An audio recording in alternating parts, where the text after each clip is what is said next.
안녕하십니까. 세종연구소 부소장 김영섭입니다. 바쁘실 텐데 이렇게 귀한 걸음 해주셔서 감사드리고요. 오늘 1차 세종국방 포럼을 개최하는데 먼저 우리 세종연구소의 소장님, 이상현 소장님의 인사 말씀 해주시겠습니다. 네, 감사합니다. 오늘 바쁘신 가운데도 세종연구소가 처음 시작하는 국방 포럼에 와주신 것을 진심으로 환영합니다. 세종연구소가 금년 들어서 문정인 이사장님 취임 이후에 저희 활동 영역을 좀 넓히고 있습니다. 그래서 새로 생긴 연구센터가 국방연구센터하고 그다음에 사이버 안보 연구센터를 저희가 새로 출범을 했는데, 오늘 행사는 우리 김정섭 부장께서 센터장을 맡고 있는 국방연구센터 그 첫 행사를 오늘 이렇게 하게 됐습니다. 그래서 오늘 그 주제가 국방중기계획이 이대로 좋은가? 아시다시피 이제 국방중기계획은 대한민국 군사력, 중장기 군사력 건설의 청사진 토대입니다. 그런데 문제는 군사력이라는 게 하루아침에 건설되는 게 아니죠. 그래서 장기적인 전략과 또 비전, 철학이 있고 또 우리 사회 내에 충분한 공론화 과정을 거쳐서 이게 추진이 돼야 되는데, 아쉽게도 그 최근 국방준비계획 이 논의되는 과정을 보면 우리 내부의 충분한 공론화도 부족했던 것 같고, 그런 면에서 저희가 오늘 이 첫 행사 주제로 국방준비계획을 선정하게 됐습니다. 세종연구소는 이 공익연구기관이로서 특정 정파나 이념을 지향하지 않습니다. 다만 이 대한민국의 안위와 또 평화, 번영, 발전을 위해서 공론의 향을 말하는 그런 역할을 지금까지 해왔고, 앞으로도 그런 역할에 충실할 것입니다. 그래서 오늘 이 포럼을 통해서 한국의 이 중장기 군사력 건설 어떤 방향으로 가야 되는지, 또 어떤 게 우리에게 최선의 방안인지, 이 오늘 참여하신 분들의 고견을 저희가 겸허하게 받도록 하겠습니다. 오늘 첫 행사에 몇 분 제가 좀 소개드리고 싶은 분은 이 포럼을 위해서 지원을 해주신 김유진 한국방위산업진흥회 회장님 감사드립니다. 그리고 강은호 방위사업청장님 오늘 오셨고요.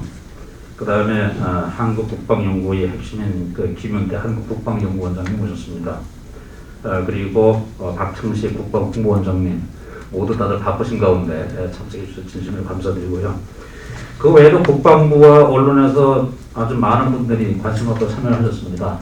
시간상 일일이 다 소개를 못 드리니 양해해 주시기 바라고요. 그리고 오늘 사회와 발제를 맡으신 김광진 장군님, 김정석 박사님, 김선호 장군님, 아마 한국 국방의 산 증인이라고 해도 과언이 아니라 그런 분들입니다. 그래서 오늘 이분들 발표 토론을 통해서 저희가 한국 국방 건설, 이 중기 국방의 올바른 방향을 논의할 수 있는 좋은 자리가 되기를 바라겠습니다. 다시 한번 바쁜 가운데 참여하신 모든 분들께 소장으로서 감사 말씀드립니다. 감사합니다.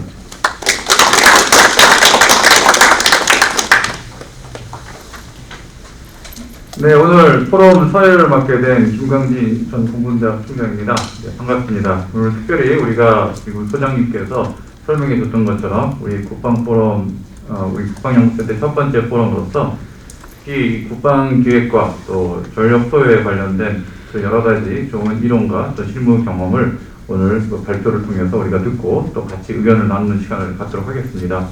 먼저 순서는 제가 오늘 발표하실 두 분을 좀 소개를 드리고, 다 아시는 분들이지만 또 사회자의 책임도 있으니까 제가 발표를 소개를 먼저 드리고, 각각 발표자분들한테 20분씩 시간을 드려서 김정섭 부소장님부터 이제 두 분이 발표를 하시고, 끝나고 나면은 이 플로어에서 계신 분들이 코멘트나 질문을 하면서 이제 순서를 이어가도록 그렇게 진행하도록 하겠습니다. 먼저 제가 발표자 두 분을 먼저 소개해 드리도록 하겠습니다. 먼저 우리 김정섭 세종연구소 부소장님을 소개해 드리겠습니다. 김정섭 부소장님은 공부를 하버드 대학에서 석사를 하시고, 옥스퍼드에서 이제 박사를 하셨고, 또 청와대와 국방부 주요 부서에서 특히 예산이나 조직, 정책 분야를 모두 포함한 이런 분야를 다 거치셔서 최근까지 국방부 기획조정실장까지 역임을 하시고 이제 세종연구소로 오셨습니다. 주요 연구조서도 많이 계신데 외교 상상력 같이 국제정책 외교사 부분에 대한 저서도 있고 국방기획관리, 핵전략연구 등을 활발히 하고 계시는 중에 있습니다. 박수 한번 우리 한번 드리겠습니다. 예, 다음은 이제 전 수방사령관이셨던 김선호 장군님을 소개해드리겠습니다. 김선호 장군님은 이제 육군사관학교 출신이시고 육군 중장으로 전역하실 때까지 사단장, 수도방위사령관 등 중요한 보직을 다 거치셨습니다.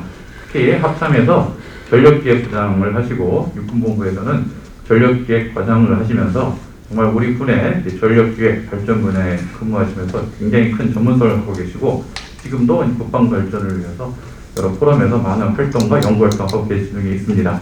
우리 김선호 장군님도 박수로 모시도록 하겠습니다. 네, 감사합니다. 다시 한번 이렇게 많은 분들 오셔서 감사드리고요. 오늘 우리 군의 전력 증강하시는 주요 지지자들은 뭐 거진 다 오신 것 같습니다. 각군부터 시작해서 합참, 방사청, 국방부에 다 오셨는데요.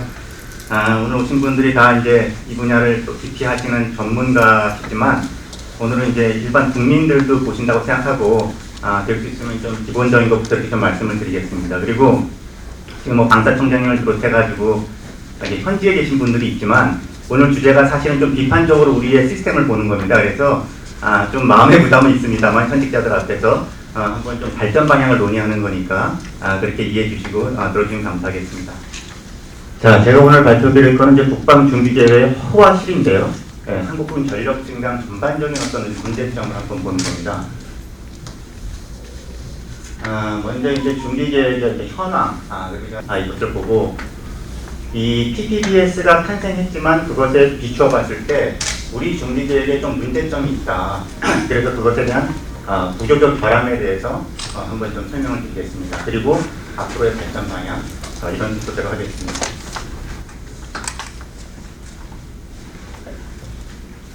자, 먼저 이제 우리 준비계획인데요. 이게 이번에 그 보도자료에 나왔다는 내용입니다. 보시면은 지금 준비계획이 22년에 이제 55조로 시작을 해가지고 70조까지 이렇게 가는 식으로 되어 있습니다. 그리고 이제 예산을 보면은 2021년 예산을 보면은 52조 8천억 있지 않습니까?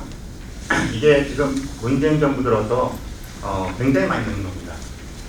한 숫자로 보면은 한 15조 가까이 상당히 늘고 있다는 것을 좀 알 수 있죠. 그리고 이거는 그 행정부별로 한번 좀 비교를 해본 건데요. 보시면 알겠지만은 오히려 진보 정부에서 우리 국방비 증가율이 굉장히 높다는 것을 알 수가 있죠. 노무현 정부 때는 이제 국방개혁을 시작해서 그런지 8.7% 굉장히 높았고요. 오히려 이명박 박근혜 정부 때는 한 5%, 4% 정도로 되었었고 이제 문재인 정부 들어서도 지금 한 7.8% 정도 상당히 높습니다. 그래서 지금 이런 추세대로 간다면은 우리가 이제 일본의 국방비를 초월하는 것도 그렇게 멀지 않았다. 불과 몇 년 후면은 이제 우리가 국방비 70조 시대를 열게 되면은 일본을 초월하는 정도로 우리 이제 군사력이 굉장히 증강된다 이렇게 볼 수가 있겠습니다. 자, 여기까지가 이제 제가 이제 숫자로 이제 보여드린 거고요. 이제 이게 내용인데, 이게 사실 이번에 이제 2022-2026 국방준비계획을 대통령님께 보고 드린 그 보고서입니다. 총장님 맞죠? 이제 보고서 예, 대통령 보고 드릴 때 있으셨을 텐데, 요게 이제 몇 장 안 되기 때문에 제가 국방준비계획이 도대체 어떻게 되어 있는지를 좀 보여드리는 차원에서 소개드리는 건데요. 보면은 이제 준비계획이라는 건 크게 세 가지 구성되어 있는데, 부대계획, 방위력개선, 전력운영 이렇게 세 개로 되어 있고요. 여러분들이 한번 좀 대통령이랑 생각하고 한번 이걸 보십시오. 제가 여기는 이제 나중에 문제 제기를 하려고 그러는 건데요. 이제 처음에는 이게 바로 부대계획입니다. 중기 부대계획이라고 그래가지고 인력비 부대 구조를 어떻게 가져갈 것이냐, 뭐 상비 전력은 어떻게 줄고, 그다음에 이제 뭐 사단 분단 숫자가 줄면서 이런 부대 구조가 5년 동안 변하는 모습을 이제 하게 되는 것이죠. 제가 이제 조직 과장을 해가지고 또 이 부대에 한번 실무를 또 해본 경험이 있는데요. 그리고 이제 여기서부터가 오늘 이제 본격적으로 논의드릴 전력 증강 파트입니다. 크게 이제 슬라이드 두 장으로 되어 있는데요. 전략적 억제 능력을 확보를 위해서 뭐 감시 정찰 능력을 저렇게 확대해 나가겠다. 또는 한국형 미사일 방어 능력을 이렇게 구축해 나가겠다. 뭐 전략적 타격, 뭐 이런 식으로 해서 이제 그래프가 커지면서 우리 능력이 커지는 것을 이제 보여주고 있죠. 이렇게 이제 보고를 드렸고요. 세대한 것을 말씀드리는 게 아니라 어떤 구석으로 되어 있는지 한번 보시면 되는데, 그 다음에는 이제 아까는 전략적인 능력이고 이번엔 작전적 대응 능력은 지상, 해상, 공중으로 육해, 공군 저렇게 지금 능력이 커집니다라는 이런 이제 구성이 되겠습니다. 그러니까 뭐 지상군 같은 경우에는 전차, 장갑차 저런 것들이 이제 보강되는 모습, 뭐 해군 같은 경우에는 뭐 수상함, 잠수함 뭐 이런 것들, 뭐 공군은 항공기들, 전투기, 수송기 이런 것들이 저렇게 5년 동안에 증강이 됩니다라고 이제 보고를 한 거죠. 이어서는 이제 이 기반이 되는 여러 가지 R&D 능력이라든지 또는 방위 산업 역량 강화에 대한 것들도 이제 들어와 있습니다. 그리고 이거는 이제 국방 운영 분야입니다. 그러니까 이거는 그 군사력 건설하고는 다르게 이제 군사 대비 태세를 유지하고 운영을 해야 되는 분야인데, 이거 정상 분야인데요. 이건 제가 이제 이것도 중기계획과장을 하면서 직접 담당했던 분야인데, 여기는 뭐 여러 가지 군수, 교육, 훈련, 뭐 의식주와 관련된 모든 것들이 5년 동안에 이렇게 발전합니다라는 것을 이제 보여주는 내용이죠. 그리고 이제 그럼 최종적으로 재원으로 봤을 때 5년 동안에 방위력 개선비는 106조, 전력운용비는 208조 이렇게 들어가서 연평균 5.8%입니다. 그래서 이제 2026년에는 70조 국방비 추진도를 계획하고 있습니다. 라고 이제 보고드린 게 되겠습니다. 자, 왜 웃으십니까, 청장님? 이거 비문 아닙니다. 비문 아닙니다. 여기 보시면은요, 대통령한테 보고드린 건 이게 대통령 보고드린 보고서는 그대로인데 숫자가 다 빠져 있지 않습니까?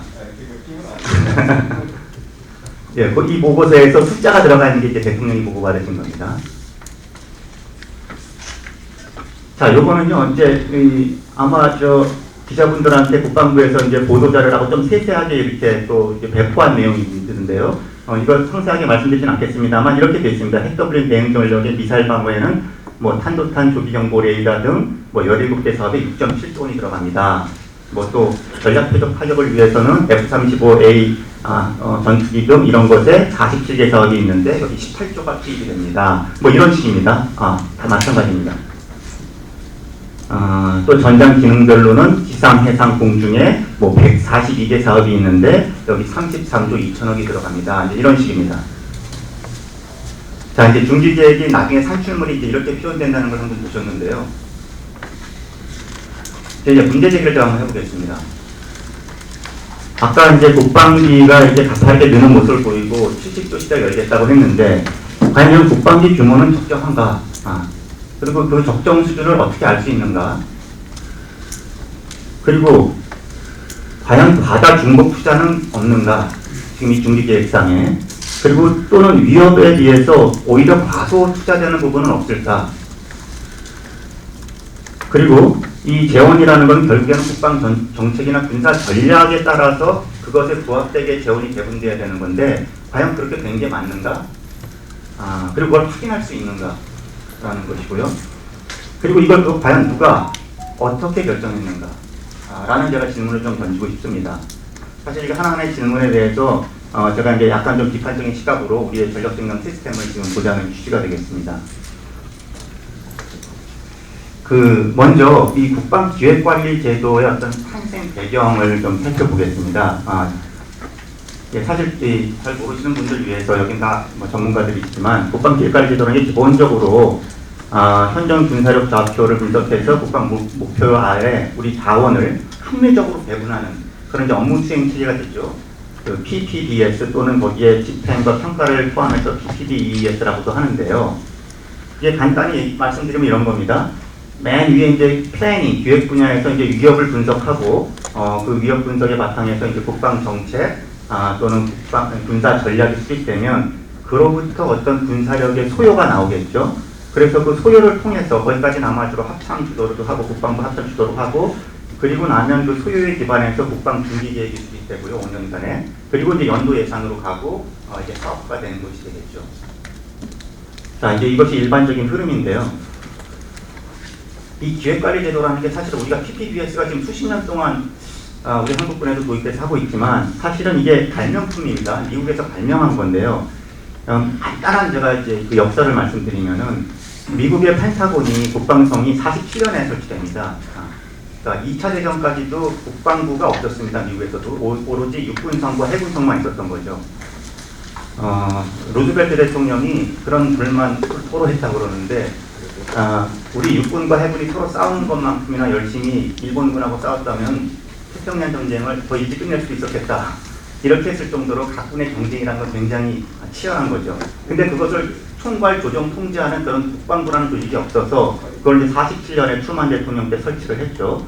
그래서 거기에 이제 그 어떤 통일된 전략 기획, 군사 계획, 예산을 통해서 어떤 문민 통제를 좀 더 구현하겠다는 취지인데 국방성이 저렇게 만들어졌음에도 불구하고 사실은 상당 기간 국방부가 제대로 역할을 못했습니다. 왜냐하면은 계속해서 나중에 이제 공군도 독립되지만 육해 공군이 거의 독립왕국처럼 권한이 막강했고 국방부가 역할을 하기 좀 어려웠던 거죠. 그래서 미국의 어떤 이 안보 관련된 역사를 보면 국방부 합참의 역할이 권한이 꾸준히 강화된 그런 역사도 볼 수 있는데 저 초대 장관 참고해서 푸신이라는 거는 포레스탈이라고 초대 국방부 장관이 뭐 이런 어려움도 있고 나중에 뭐 정치적인 문제도 있다고 그러는데 처음에 투신 자살했다고 합니다.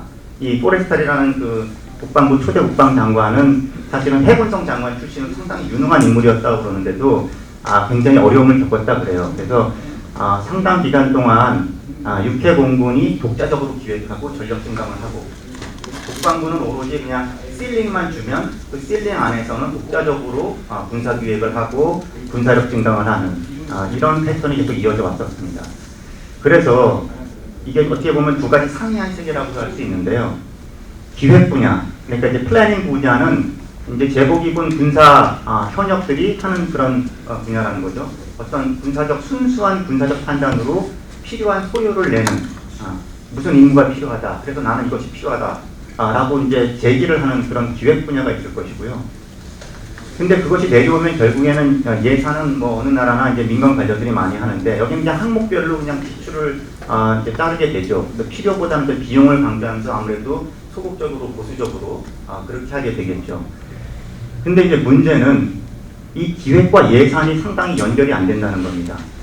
군은 비용을 무시한 채 어떤 순수한 군사적 판단에서 어떤 소요를 막 제기하게 되죠. 자금 중심으로 그것도. 그런데 또 한편으로는 또 민간 관련 예산 측면에서는 예산적 그 한계를 기준으로 해서 그것을 어떻게 좀 횡포에 가까울 정도로 이렇게 자르기도 하고 그래서 양자 간의 연결이 그렇게 매끄럽지 않은 상태에서 어떤 뭐 굴절된 타협 이런 것들도 일어난다는 거죠. 그래서 이런 문제를 인식하고 이제 그 문제의 어떤 인물이 이제 로버트 맥나마라라는 국방장관이 나오는데요. 이제 케네디 대통령 때 국방장관이었죠. 근데 이 양반이 되게 재밌는 사람인데 그 포드 회사의 CEO였습니다 이 당시에. 근데 이제 케네디 대통령과 어떤 인연은 없었는데 이제 국방부 장관을 이제 맡아달라고 요청을 받고 처음에는 좀 고민을 했다 그래요. 본인은 이제 뭐 어떤 재무장관이면 몰라도 국방부 장관이 받은 것은 좀 의외였는데 그래서 주변에서도 많이 말렸다 그럽니다. 국방부 가봐야 저기는 완전히 동마전이다. 어떻게 할 수가 없다. 그런데 오히려 이제 그게 이 사람을 자극했다 그럽니다. 이 사람은 이제 매니지먼트에 대한 어떤 신념이 있는 사람인데 매니지먼트가 안 되는 조직은 있을 수 없다. 그래서 이제 국방성에 들어가기로 하고 들어가서 이제 여러 가지 일들을 이제 시도를 하는데요. 이제 경제적 문제로서의 국방, 결국 국방이라는 것도 국방력이라는 것도 어떤 산출물을 사회에 내놓는 거지 않습니까? 그거는 거기다가 투입 양만 늘려도 되는 것은 아니고 매니지먼트의 질을 높여야 산출물, 사회에 내놓는 방위력이 산출물이 높아진다라는 이런 취지인데요. 그리고 이제 특히나 맥나마라가 강조했던 게 어떤 의사결정을 뭐 위임할 수 없는 것은 내가 절대 위임하지 않겠다. 그러니까 우리가 요즘도 뭐 이렇게 위임을 많이 강조하는데 사실은 위임할 것과 위임하지 않을 것을 구별해서 국방부 장관으로서 위임하지 않을 것을 내가 분명히 하겠다. 내가 결정하겠다는 거죠. 그래서 취임 한 70일 만에 한 6주 만에 뭐 70여 개가 넘는 어떤 그런 과제들을 보고를 막 이제 지시를 합니다. 그래서 뭐 맥나마라가 뭐 100개 트럼펫을 불어야 된다고 이제 군에서는 이렇게 얘기하고 했었는데요. 기존에는 그러니까 저런 어떤 군사적인 문제, 어떤 맥나마라가 요구한 뭐 핵전략의 문제, 군수의 문제 여러 가지가 있는데 이런 거는 그동안에는 제복 입은 군인들한테 좀 맡겨줬던 분야인데 그거에서도 이제 맥나마라 장관이 많이 요구했던 거죠. 그러면서 여기서 강조했던 게 이제 선택하는 자유가 있어야 된다. 리더는 의사결정이라는 선택이다. 그러니까 모든 것이 결정돼서 올라오는 것, 이제 그것을 거부했다는 거죠. 그래서 여기서 이제 프로그래밍이라는 거, 우리가 이제 중기계획이라고 이제 하는 것들이 이때 만들어진 겁니다. 사실은 그전에는 없었어요. 기획과 예산은 뭐 수백 년 전부터 있었던 거죠, 사실은. 기획은 군사 이제 이 군인들이 하는 거죠. 순간 군사적 판단을 하죠. 어떤 임무가 필요하고 뭐가 필요하고 나는 부대가 얼마가 필요하고 뭐 이런 게 얘기를 하는데 그것이 결국 현실에서 구현되는 건 예산이지 않습니까? 거기에 뭐 장교가 얼마 필요하고 탱크가 몇 개 나오고 이 항목별로 뭐가 나오는 겁니다. 근데 맥나마라가 보기에 저게 두 가지가 어떻게 연결되는지 모르겠는 거예요. 군인들은 소요를 맞이 어떤 임무를 막 얘기하는데 나중에 돈으로 구현되는 것은 항목별 예산인데 저게 어떻게 연결되는지 알 수가 없다는 거죠. 저 연결을 알 수 없으면 장관이 의미 있게 여기에 개입할 수 없다는 거죠, 의사결정에. 그래서 이제 프로그래밍이라는 걸 만든 겁니다, 계획을. 근데 이 계획을 어떻게 만들었냐? 자, 임무 기반의 패키지입니다, 말하자면. 그러니까 예를 들어서 그 이제 뭐 전략보복 전력, 또 국내 방위 전력 뭐 이런 것들이 하나의 큰 임무라 그러면은 거기에 이제 프로그래밍이라고 하는 거는 그 세부 하위 단계 폭격기 부대, 미사일 부대, 그러니까 소련에 대한 전략 보복을 하려면은 폭격기로 할 수도 있고 아니면 미사일로 할 수도 있고 여러 가지가 있지 않겠습니까? 그래서 저 폭격기 부대와 미사일 부대가 하나의 프로그램이 아닙니다. 그러면 그 폭격기 부대를 구성하는 폭격기 개수, 거기에 또 폭격기를 운영하는 항공기, 뭐 승무원들, 뭐 이런 사람들 또 교육훈련, 뭐 이런 것들과 관련된 모든 비용이 나오겠죠. 폭격기 한 개 대대를 만약에 구축한다 그러면. 또 그렇지 않고 지대지 미사일을 또 구축한다 그러면 그것과 관련된 여러 가지 획득 비용, 훈련 유지 비용, 인건비들이 나오겠죠. 그러니까 그 하나하나가 하나의 프로그램 패키지인데 이거를 서로 비교해 볼 수 있다는 거죠. 폭격기 한 개 편대가 나을까? 아니면 뭐 미사일 한 개 대대가 나을까? 비용 면에서는 어떻고 그것이 각각 달성할 수 있는 어떤 임무적인 측면에서 효과는 어떨까? 그러니까 저렇게 프로그래밍을 저렇게 단위별로 이렇게 놓고선 거기에 해당되는 걸 모든 것을 거기에 비용과 임무를 갖다가 산출할 수 있게 하면은 의미 있는 의사결정을 의사결정 권장을 할 수 있다는 거죠. 저렇게 전략보복 안에서만 비교하는 게 아니라 예를 들어서 그 밑에 국내방위 전력에 이제 지대공 미사일 있지 않습니까? 이건 이제 말하자면 요격하는 거죠. 그러니까 요격 미사일을 구축해서 미국 본토를 지키는데 예를 들어서 뭐 1조가 든다. 근데 폭격기 부대를 구성하는 데는 뭐 5천억이 든다. 뭐가 더 급한 걸까? 비용은 이게 더 많이 들지만 그러니까 이런 판단은 사실은 저 밑에서 하는 것이 아니라 위임하지 않고 상층부에서 해야 된다는 겁니다. 그런데 윗사람이 그것을 하려고 해도 이런 식으로 분석 틀이 만들어져 있지 않으면 선택할 수 없고 의사결정을 할 수 없다는 거죠. 자, 그래서 이렇게 이제 계획이라는 거, 프로그램 패키지를 이런 식으로 만들어낸 겁니다. 그래서 기획과 예산의 가교로서의 어떤 이 PTBS의 프로그래밍이라는 걸 만든 거고요. 그래서 조금만 다시 말씀드리면 아까 말씀드렸듯이 상위 군사 임무가 뭐 전략군, 다목적군, 이렇게 기동군 이렇게 쭉 있으면은 예를 들어서 전략군이라고 하면 또 나뉘는 거죠. 뭐 장거리 폭격기가 있을 수도 있고 대륙간 탄도탄 미사일이 있을 수도 있고 뭐 전략 정찰기가 있을 수도 있습니다. 근데 그 장거리 폭격기는 다시 이제 예산으로 구현되는 거는 거기에는 획득비도 있고 인건비도 있고 연구개발비도 있고 나중에 운영 유지할 때 뭐 훈련 유류비도 있고 수리 부속비도 다 있는 거죠. 그러니까 장거리 폭격기를 하나 이제 한 일개 편대를 예를 들어서 우리가 만들자 하는 것은 임무면에서는 전략군에 기여하려고 하는 것이고 그것은 저 총체적인 예산 비용은 이만큼 됩니다. 라고 이제 이렇게 프로그램을 중간에 두는 겁니다. 아니면 다시 밑에 어떤 뭐 탄도탄을 구성하려면 또 다시 저런 방식으로 어떤 비용과 임무에 대한 기여도가 나오겠죠. 그래서 그걸 비교해 보자는 거죠. 비교할 수 있게끔 분석 틀을 만들어 놓겠다는 겁니다. 그렇지 않고 만약 여러분 여기서 프로그램 요소가 없다고 보십시오. 그러면 맨 밑에 본사 임무는 이제 있지만 바로 저쪽에 예산에는 저렇게 구성되어 있는 게 아니라 인건비로 해가지고 뭐 뭐 장교, 부사관, 경사 인건비가 나올 것이고, 그다음에 이제 획득비는 뭐 이제 뭐 폭격기 나오고 미사일 나오고 쭉 나오는 거죠.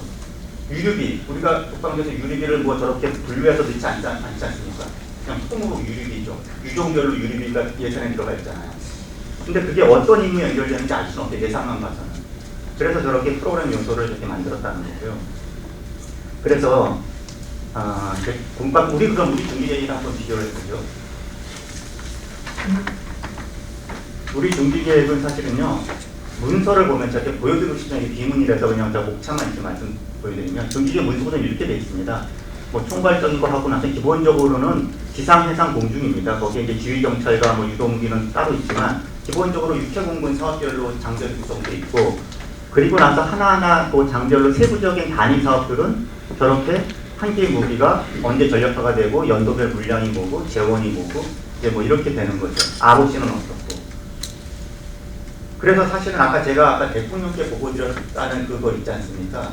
그것조차도 사실은 어떻게 하면 보고받는 사람한테 쉽게 보고할 수 있게끔 고민해가지고 새로 카테고리를 만든 거지, 원래 업무할 때는 이런 구조로 하는 거죠. 이건 중기계획만 그런 게 아니라 이 상위에 있는 제2사비라고 소요비행 문서도 마찬가지입니다. 자, 그러니까 우리는 지금 우리 중기계획은 PPBS라는 큰 흐름을 가지고 있는데, 사실은 그 맥나마라가 고민해서 만든 그 PPBS의 취지는 충분히 살리지 못하고 있다, 이렇게도 볼 수 있겠습니다. 그러니까 우리는 사실 어떻게 보면 중기계획이 5개년 예산이죠. 우리가 그냥 한 5년짜리 예산으로 다 얘기하는 겁니다. 예산하고 이 구성도 똑같고요. 근데 원래는 아까도 제가 미국 제도에서 말씀드렸듯이 어떤 통합적인 패키지로 구성되어 있어야 된다는 거죠. 그리고 기본적으로 우리는 업무하는 시스템이 상향식이죠. 그리고 개별 무기체계 중심으로 소요를 받아서 이제 계속 결정해 나가는 겁니다. 여기 지금 우리 해군 기참부장님 오셨는데, 우리 정승민 제동님이 해군의 여러 가지 뭐 무기체계를 항목별로 해가지고 소요지를 합참해합니다. 그럼 이제 합참에 우리 전력 1처장님도 오셨는데, 거기서 이제 소요 판단을 하셔가지고 소요비행 문서가 나오죠. 그러면 그걸 가지고 또 이제 국방부 방사청과 국방부 같이 해서 중기계획을 만들고, 또 우리 또 카이더 원장님이 또 카이더에서 또 소요 검증하고, 뭐 이런, 그리고 이제 마지막으로 이제 방사청에서 어떤 사업화하는 그런 이런 흐름을 갔는데, 상당히 상향식 위주 성격이 굉장히 강하고, 그리고 개별 무기체계 위주로 모든 업무들이 가고 있다. 근데 원래 취지는 사실 PPB에서 상당히 탑다운을 강조하려고 만든 건데, 그것이 실질적으로 표현이 잘 안 되고 있다는 거고, 그리고 이제 분야별로 약간 좀 단절적으로 작성하고 있는 문제도 있죠. 아까 얘기했듯이 중기계획은 3가지 구성 요소로 되어 있다고 말씀드렸지 않습니까? 방위력 개선 분야, 전력 운영 분야, 그다음에 부대 구조 분야, 이 3가지. 우리는 딱 이것을 다 나눠서 하고 있습니다. 제가 전력 운영 분야, 부대 구조는 다 중기계획 과정을 했습니다. 교직 과정하면서. 방위력도 바로 옆에 거와 제 전력 부대 과정하면서 있었지만, 이게 북도 다르게 완전히. 근데 아까 미국에서 보듯이 이거는 사실 하나의 패키지로 구성돼야 그 총체적인 비용을 알 수 있는 거거든요. 이제 그러다 보니까 각군이 이제 경쟁적인 군사력 증강을 하게 되고, 또 이제 소요 중복이 나올 수밖에 없는 어떤 그런 구조라는 거고, 그리고 이것의 문제는 사실은 뭐 군의 책임만이 아니라 어떻게 보면 상위 지침이 좀 없거나 부재이 약하기 때문에 있는 문제이기도 합니다. 그러니까 뭐 간단하게 우리 군사전략서에서 이제 이런 지침을 사실 주고, 이게 나중에 좀 더 다른 문서로 구현되어야 되겠지만, 우리 군사전략서는 되게 이렇게 되어 있습니다. 이제 한번 읽어보십시오. 이런 군사전략 개념이고 상당히 좀 개념적이죠, 사실. 그 다음에 뭐 군사력 건설 방향에 대해서도 지상전력에 대해서는 뭐 이런 식입니다. 기동전력은 화력, 기동력, 방어력이 향상된 뭐뭐를 확보하고 지속적으로 성능을 개량한다. 그러니까 이런 식으로 돼서는 사실은 어떤 이 군사력 건설을 하는 사람들한테 어떤 구속력 있는 지침을 주기 되게 어려운 거죠. 자, 그래서 다시 결론적으로 말씀드리면은 이 중기계획의 구조적 결함이라고 하면, 우리가 기획과 예산을 연결하는 역할이 굉장히 미비한 거 아니냐, 원래 취지와 다르게. 그래서 총괄적인 어떤 우리 국방력 관점에서의 의사결정이 굉장히 약하다. 그리고 사실은 조금 더 이제 좀 냉정하게 얘기하면, 이게 군별 병과별로 또 군 안에서 병과별로도 경쟁적으로 군사력을 이제 맞춤업으로 진행되면서 어느 정도 또 절충과 타협의 산물이기도 하다라는 겁니다. 이제 그러다 보면 어떤 군사력 건설에 관해서 실질적인 어떤 민주적 통제 한계가 있다. 이렇게 말씀드릴 수 있을 것 같고요. 그래서 이제 그럼 어떻게 해야 되느냐? 이 전반적인 어떤 그 흐름은 이런 게 돼야 된다고 봅니다. 기본적으로 플래닝 단계에서는 어떤 지침을 좀 구체화하고 하면서 어떤 군사 임무가 분명히 나타나야 된다는 거죠. 우리가 뭘 하려는 건지 그게 있어야 되는 거죠. 그리고 군사 임무는 상당히 좀 작전 목표가 구체화돼야 되고요. 그래서 그걸 통해서 우리가 앞으로 그럼 요구 군사 능력이 어느 정도 돼야 되는데 현재 갖고 있는 군사 능력은 어느 정도다. 아까 분석이 돼서 그 능력 격차, 케이퍼빌리티 갭을 먼저 알아야 되는 겁니다. 그리고 나서 이제 프로그래밍 단계로 넘어오면은 뭐 여러 분야들을 우리가 갖춰야 될 그 능력보다 모자라는 부분의 그 갭을 알 수 있겠죠. 하지만 모든 갭이 다 우선순위가 똑같은 건 아니고 어떤 것부터 메워야 되는지 우선순위 판단을 이제 해야 되는 것이고요. 그리고 그 어떤 갭이 있다고 하더라도 거기에는 여러 가지 방안이 있습니다. 그 갭을 메우는 데는. 그러니까 여러 가지 대안이 여러 개가 복수의 대안이 나와야 되는 게 바람직하다. 그리고 그 복수 대안을 가지고 의사결정을 해야 되는 거죠. 이게 임무에 맞는 건지 또는 비용은 너무 부담이 되는 건 아닌지. 그래서 의사결정을 해서 예산 단계로 넘어가야 된다. 이제 이런 방식으로 우리의 시스템이 좀 바뀌어야 된다는 건데요. 짧게 조금만 더 자세하게 말씀드리면 이제 이런 겁니다. 이제 위협 분야는 우리가 이제 이렇게 전면전 SWM 단계도 이렇게 나눈다면은 군사 임무라고 하면 예를 들어서 전면전 위협에 대해서는 우리가 수도권 위협 장사정포 대응 어떻게 할 거냐? 그 임무인데 그 임무별로 목표도 좀 있어야 되겠죠. 그러니까 예를 들어서 D 플러스 며칠까지 북한 장사정포를 몇 % 파기하겠다 이런 목표가 이제 있다고 이걸 정해야 되겠죠, 그죠? 그리고 공중우세를 확보한다 그러면 좀 더 구체적으로는 며칠까지 공중우세를 달성하겠다든지 또는 SWMD 위협에 관해서는 선제적으로 복귀 능력을 무력화해야 된다라는 게 임무라면은 그 목표는 예를 들어서 징후 탐지부터 타격까지 몇 분 이내에 할 수 있도록 하겠다든지 또는 이제 우리 미사일 방어 관련돼서는 어떤 고가치 방어 자산에 대해서 요정도로 얼마만큼 하겠다든지 이런 식입니다. 그래서 이런 것들을 이제 쭉 연결하면은 뭐 이런 식으로 이제 이 카테고리가 이제 세부화 될 수 있을 거고요. 그러면 예시니까 사실 큰 의미는 없습니다. 그 말씀드린 대로 수도권 방어를 위해서는 여러 가지 저런 임무에 작전형 목표를 좀 더 구체해서 표현되겠죠. 수도권 방어만을 위해서도 장사정포 문제도 있고 뭐 여러 가지가 있습니다. 저런 것들에 대한 하나하나의 작전 임무를 설정을 해야 된다는 거죠. 자, 그래서 이렇게 설정이 되면 그 다음은 아까 제가 말씀드렸듯이 이제 능력 격차를 분석을 해야 되는 거죠. 갭을 분석해 현재 능력이 아까 설정한 작전적 임무 대비 얼마나 부족한가. 그리고 그 능력별로 어떤 것이 가장 시급하게 메꿔야 되는가. 그리고 만약에 그 능력을 메우기 위해서 우리가 재원을 투입하면 그 임무가 얼마만큼 우리가 더 달성하는데 도움이 되는가. 능력 기여도가 나오는 거죠. 그래서 이제 마지막으로 그걸 가지고 그러면 이제 아까 제가 대안을 복수로 만들어야 된다고 말씀드렸지 않습니까? 그럼 예를 들어서 그 갭이 적전차 몇 개 대대에 대해서 대기갑 대응력이 우리가 부족하다 이런 게 나왔으면은 그것과 관해서 그것을 메우는 방법이 여러 가지가 있다는 거죠. 그것은 전차를 몇 대 더 습득할 수도 있고 아니면 헬기를 할 수도 있고 아니면 전투기로 또 무력할 수도 있는 거 아닙니까? 그러니까 이런 복수 대안을 놓고 이것이 각각 전차, 헬기, 전투기 뭐 여러 가지 이 무기 체계별로 옵션별로 임무에 얼마만큼 효과적으로 기여하는 기여도도 다를 거고 비용도 다 다를 거 아닙니까? 그러니까 기여도와 비용 측면에서 여기서 선택을 할 수 있어야 된다는 거죠. 근데 지금은 아까 말씀드렸듯이 이런 것이 아니라 그냥 단일 무기 체계로 수요가 밑에서 또 올라오는 그런 흐름이라는 거고요. 그래서 이것을 바탕으로 재원배분 의사결정을 하는 거죠. 근데 여기서는 아까 말씀드린 작전적 요소만으로 하는 것은 아니고요. 임무 기여도도 중요하지만 여러 가지 비용이라든지 아니면 기술적인 리스크라든지 우리 국내 방산 진흥이라든지 방산 수출이라든지 이런 여러 가지 정책적인 요소도 고려해야 되겠죠. 그래서 그렇게 돼서 만약에 되면 맨 마지막에 산출물이 이제 이렇게 나오는 거죠. 임무 중심으로 재원배분 결과가 나오는 겁니다. 그러니까 임무별로 예를 들어서 장사정포 대응이라고 그러면은 K9 자주폭부터 시작해서 여러 가지 무기체계 한 11개 전력이 있는데 이 11개 전력을 이번에 준비 기간 중에 만약에 투입하면은 준비 재원은 얼마가 되고 임무 기여도는 어떻게 된다라고 이제 보여줄 수 있어야 되는 거고 이거를 또 반대로 개별 무기 체계별로 어떤 재원 투입의 효과를 보일 수도 있을 겁니다. 그러니까 K9 자주포 성능계량을 이번에 돈을 1,000억을 들여서 그냥 한다. 그러면은 이것이 어떤 작전 효과가 있는지, 뭐 이런 것들을 보여줄 수 있어야 된다는 거죠.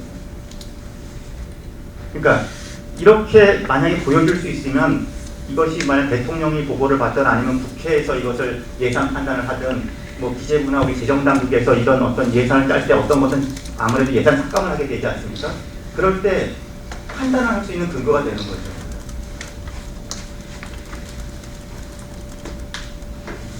그러니까 예를 들어 이런 겁니다. 이제 능력 기여도를 뭐 하나의 뭐 특 사업이다 그러면 특 사업을 이번에 돈을 이만큼 투자하면 임무에 저렇게 기여가 올라갑니다라고 보여주는 거고요. 저걸 재정당국이나 국회나 뭐 국방장관이든 대통령이 좀 봤을 때 저 정도 임무 기여를 위해서는 이 정도 재원 투자는 가치가 있다 이렇게 판단할 수도 있고 아니면 다른 대안으로 가자 이렇게 할 수도 있고요. 지금 우리한테 좀 이런 게 부족한 게 아닌가 이런 생각이 듭니다.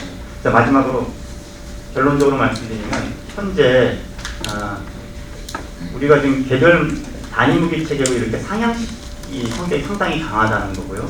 그래서 이제 국방 정치적 관점에서 어떤 우선순위나 이런 것 중복 과소 투자 확인의 한계가 있다. 무엇보다도 그거는 이제 우리가 뭐 지상, 해상, 공중 이런 기능별로 하다 보니까 어떤 작전적 임무하고 연계성 파악이 쉽지 않다는 거고. 그래서 이제 각군별로 병과별로 어떤 소요의 집합성격, 타협의 산물이기도 하다. 그래서 앞으로 발전하는 방향은 좀 전에 말씀드린 대로 임무 중심으로 어떤 재훈대군 체계가 확립돼야 된다는 거고요. 그리고 이제 그렇게 돼야만 어떤 총괄적인 국방력 관점에서 의사결정이 가능하다. 이제 추적 목적은 어느 나라나 정책과 전략과 예산의 일체화입니다. 그리고 이것이 이제 우리 전력 중앙에 대한 어떤 민주적 통제라고 할 수 있는데요. 저는 오늘 사실 이렇게 좀 기본적인 어떤 문제 제기와 이제 취지만 말씀드렸고 이걸 구현하려면 사실은 여러 가지 뭐 분석들도 더 발전돼야 되고 또 여러 가지 준비할 것이 많이 있습니다. 조직적인 변화도 있을 것이고요.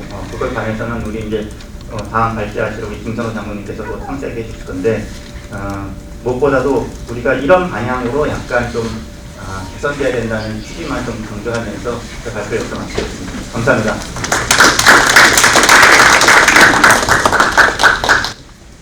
네, 다음 우리 김선호 장관님 발표 모시도록 하겠습니다. 네, 안녕하십니까. 두 번째 발표를 맡은 예비역 김선호입니다. 앞에서 발표하셨던 우리 실장님께서 현역에 계신 분들이 여기 많이 계셔서 부담된다고 그랬는데 저는 제일 부담되는 게 제가 현역에 있을 때 저하고 같이 팀을 이뤄서 이 군사력 건설을 고민하고 했던 그런 후배 우리들이 이 자리에 계시니까 사실 그게 좀 제일 부담이 됩니다. 제가 어디 가서 군사력 건설 이런 얘기를 할 때 항상 마지막에 오는 리액션이 이거더라고요.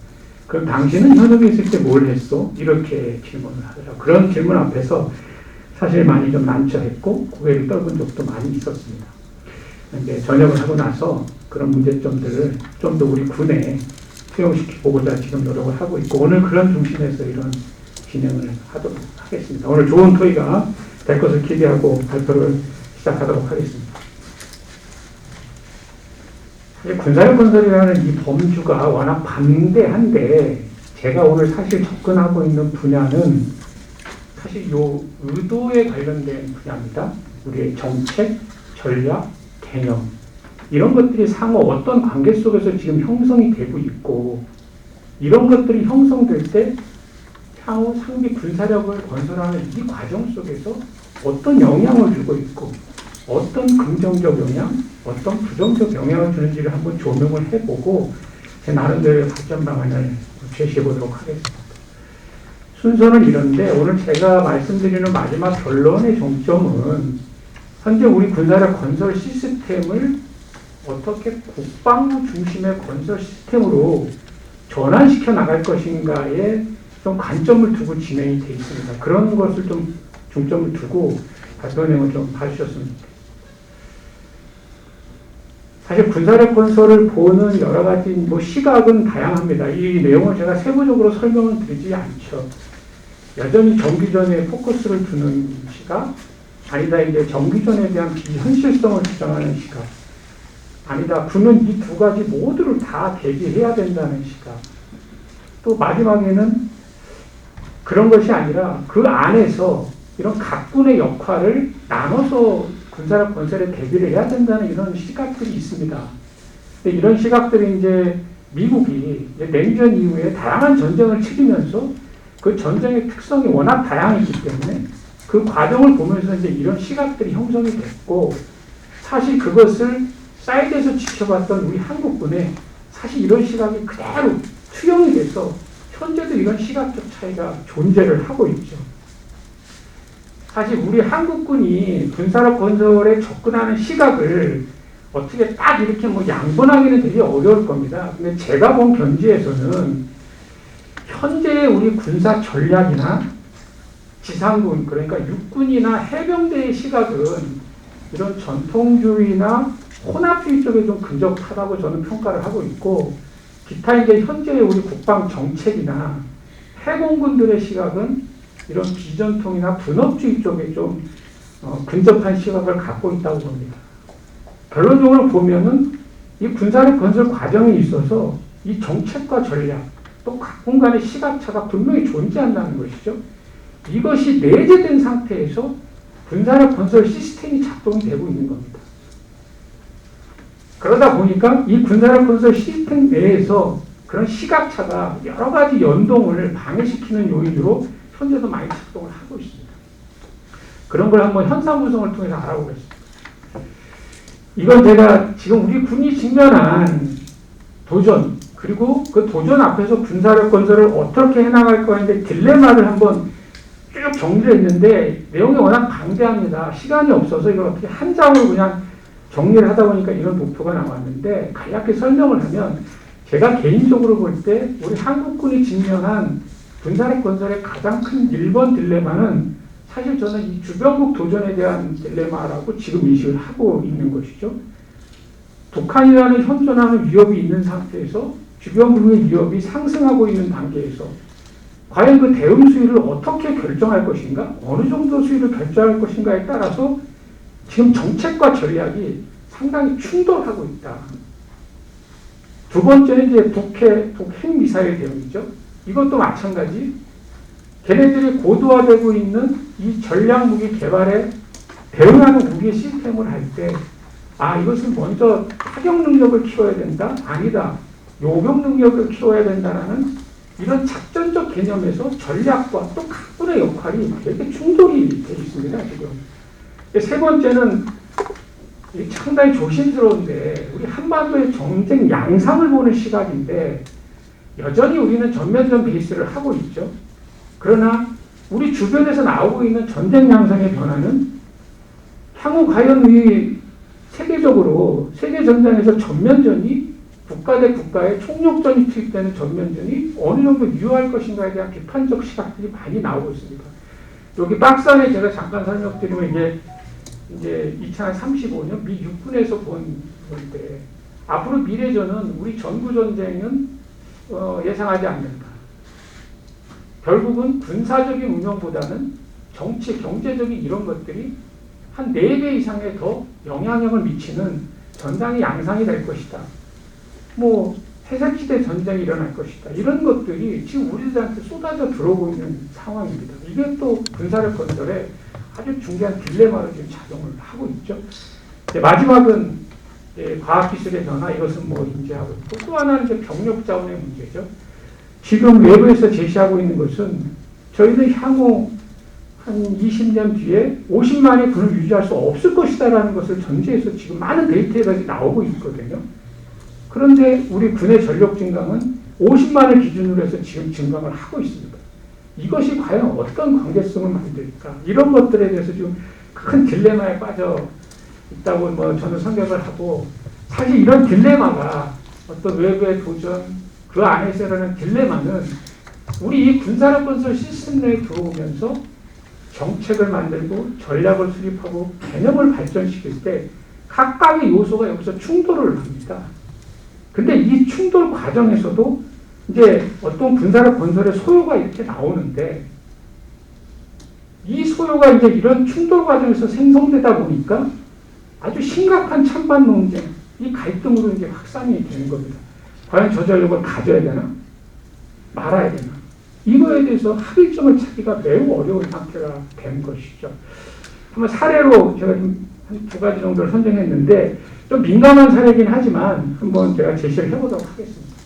첫 번째 이제 경항모역 추진경과 이렇게 쭉 진행이 됐습니다. 아마 이 추진경과 시스템을 이렇게 보실 때 이 흐름을 이렇게 좀 이 업무에 이제 직접 관여하셨던 분들은 이 흐름이 뭐가 잘못됐는지 딱 체크 포인트가 생깁니다. 그 체크 포인트의 첫 번째는 바로 요 구간이거든요. 사실 중기 전환이 되지 않은 전력을 국방부가 선도적으로 국방 중기계획의 예산을 반영하면서부터 이게 문제가 생긴 겁니다. 이것은 뭘 의미하냐면 아직 우리 군은 이것을 어떻게 운용해야 될지 전략이나 개념 이런 것들을 완성하지 못한다라는 걸 전제하거든요. 근데 이제 예산이 들어가서 사업이 진행이 되는 겁니다. 여기서 이제 정책과 전략 이런 것들의 충돌이 발생하게 됩니다. 여전히 지금 이 질문 앞에 여기 합참도 와 계시고 우리 저기 해군의 정재동님께서 아마 이거를 위해서 지금 고군분투하고 거의 우리 군에 이 엄청난 합동 전략 자산을 운영하는 개념을 해군이 지금 떠맡아서 그것을 개념을 발전시켜야 되는 이런 참 상황이 된 것이죠. 우리 합참이 발전시켜야 되는 것인데 이런 질문이 있습니다.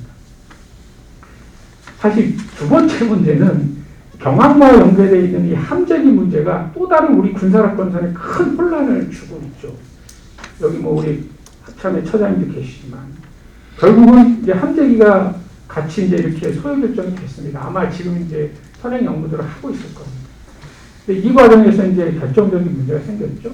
우리가 앞에서 핵미사일 대응의 가장 전략적 타격을 핵심 자산은 공군 F-35A였죠.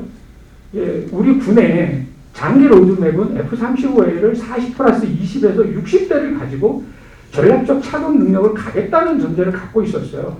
근데 갑자기 함재기가 들어오다 보니까 이 플러스 20의 문제가 지금 공백에 떴습니다.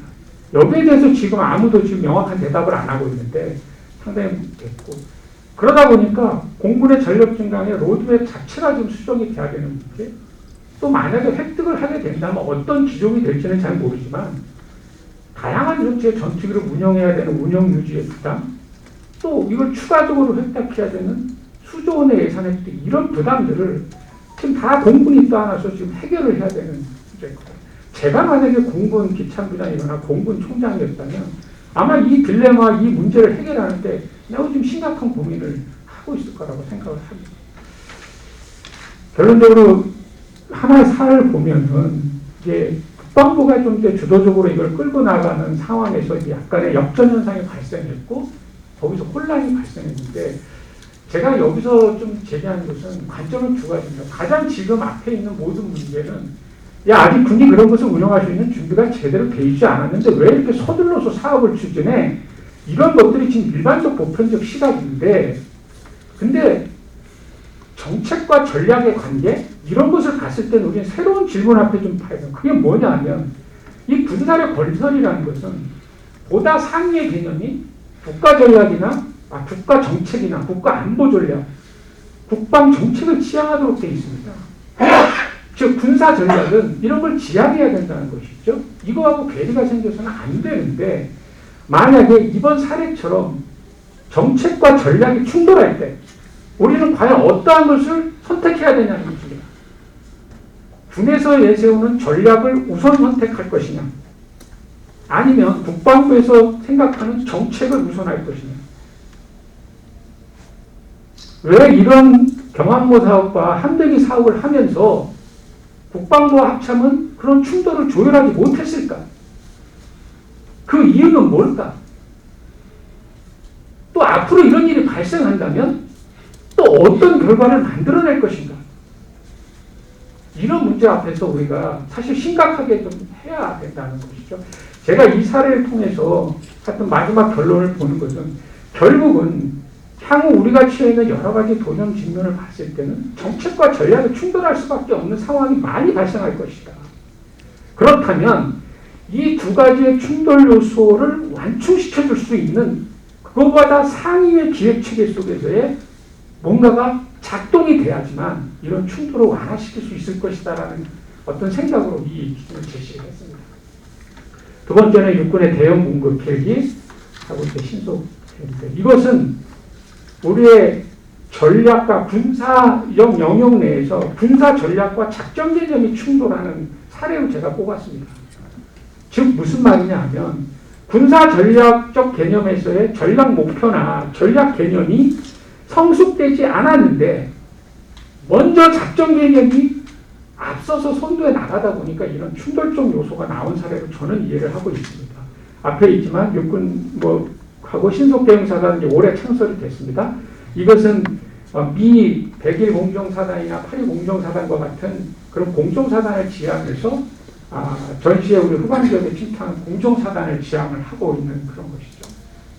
문제는 앞에서 얘기했던 개념과 전략의 역순, 이것이 문제가 된 것입니다. 그러다 보니까 어떤 문제가 생겼냐 하면 지금 신속대응사단은 이렇게 생겼습니다. 1월 1일부로.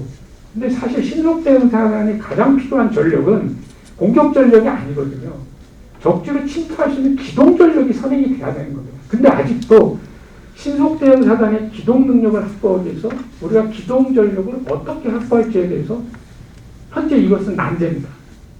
워낙 많은 헬기 소요도 있고 그것에 대한 운영 유지 획득 문제가 있어서 지금 해결을 못하고 있는 상태인데 이를 지원하는 공격 헬기가 소요 결정이 돼서 먼저, 물론 공격 헬기는 신속대응사단의 단독적 임무를 지행하지는 않습니다.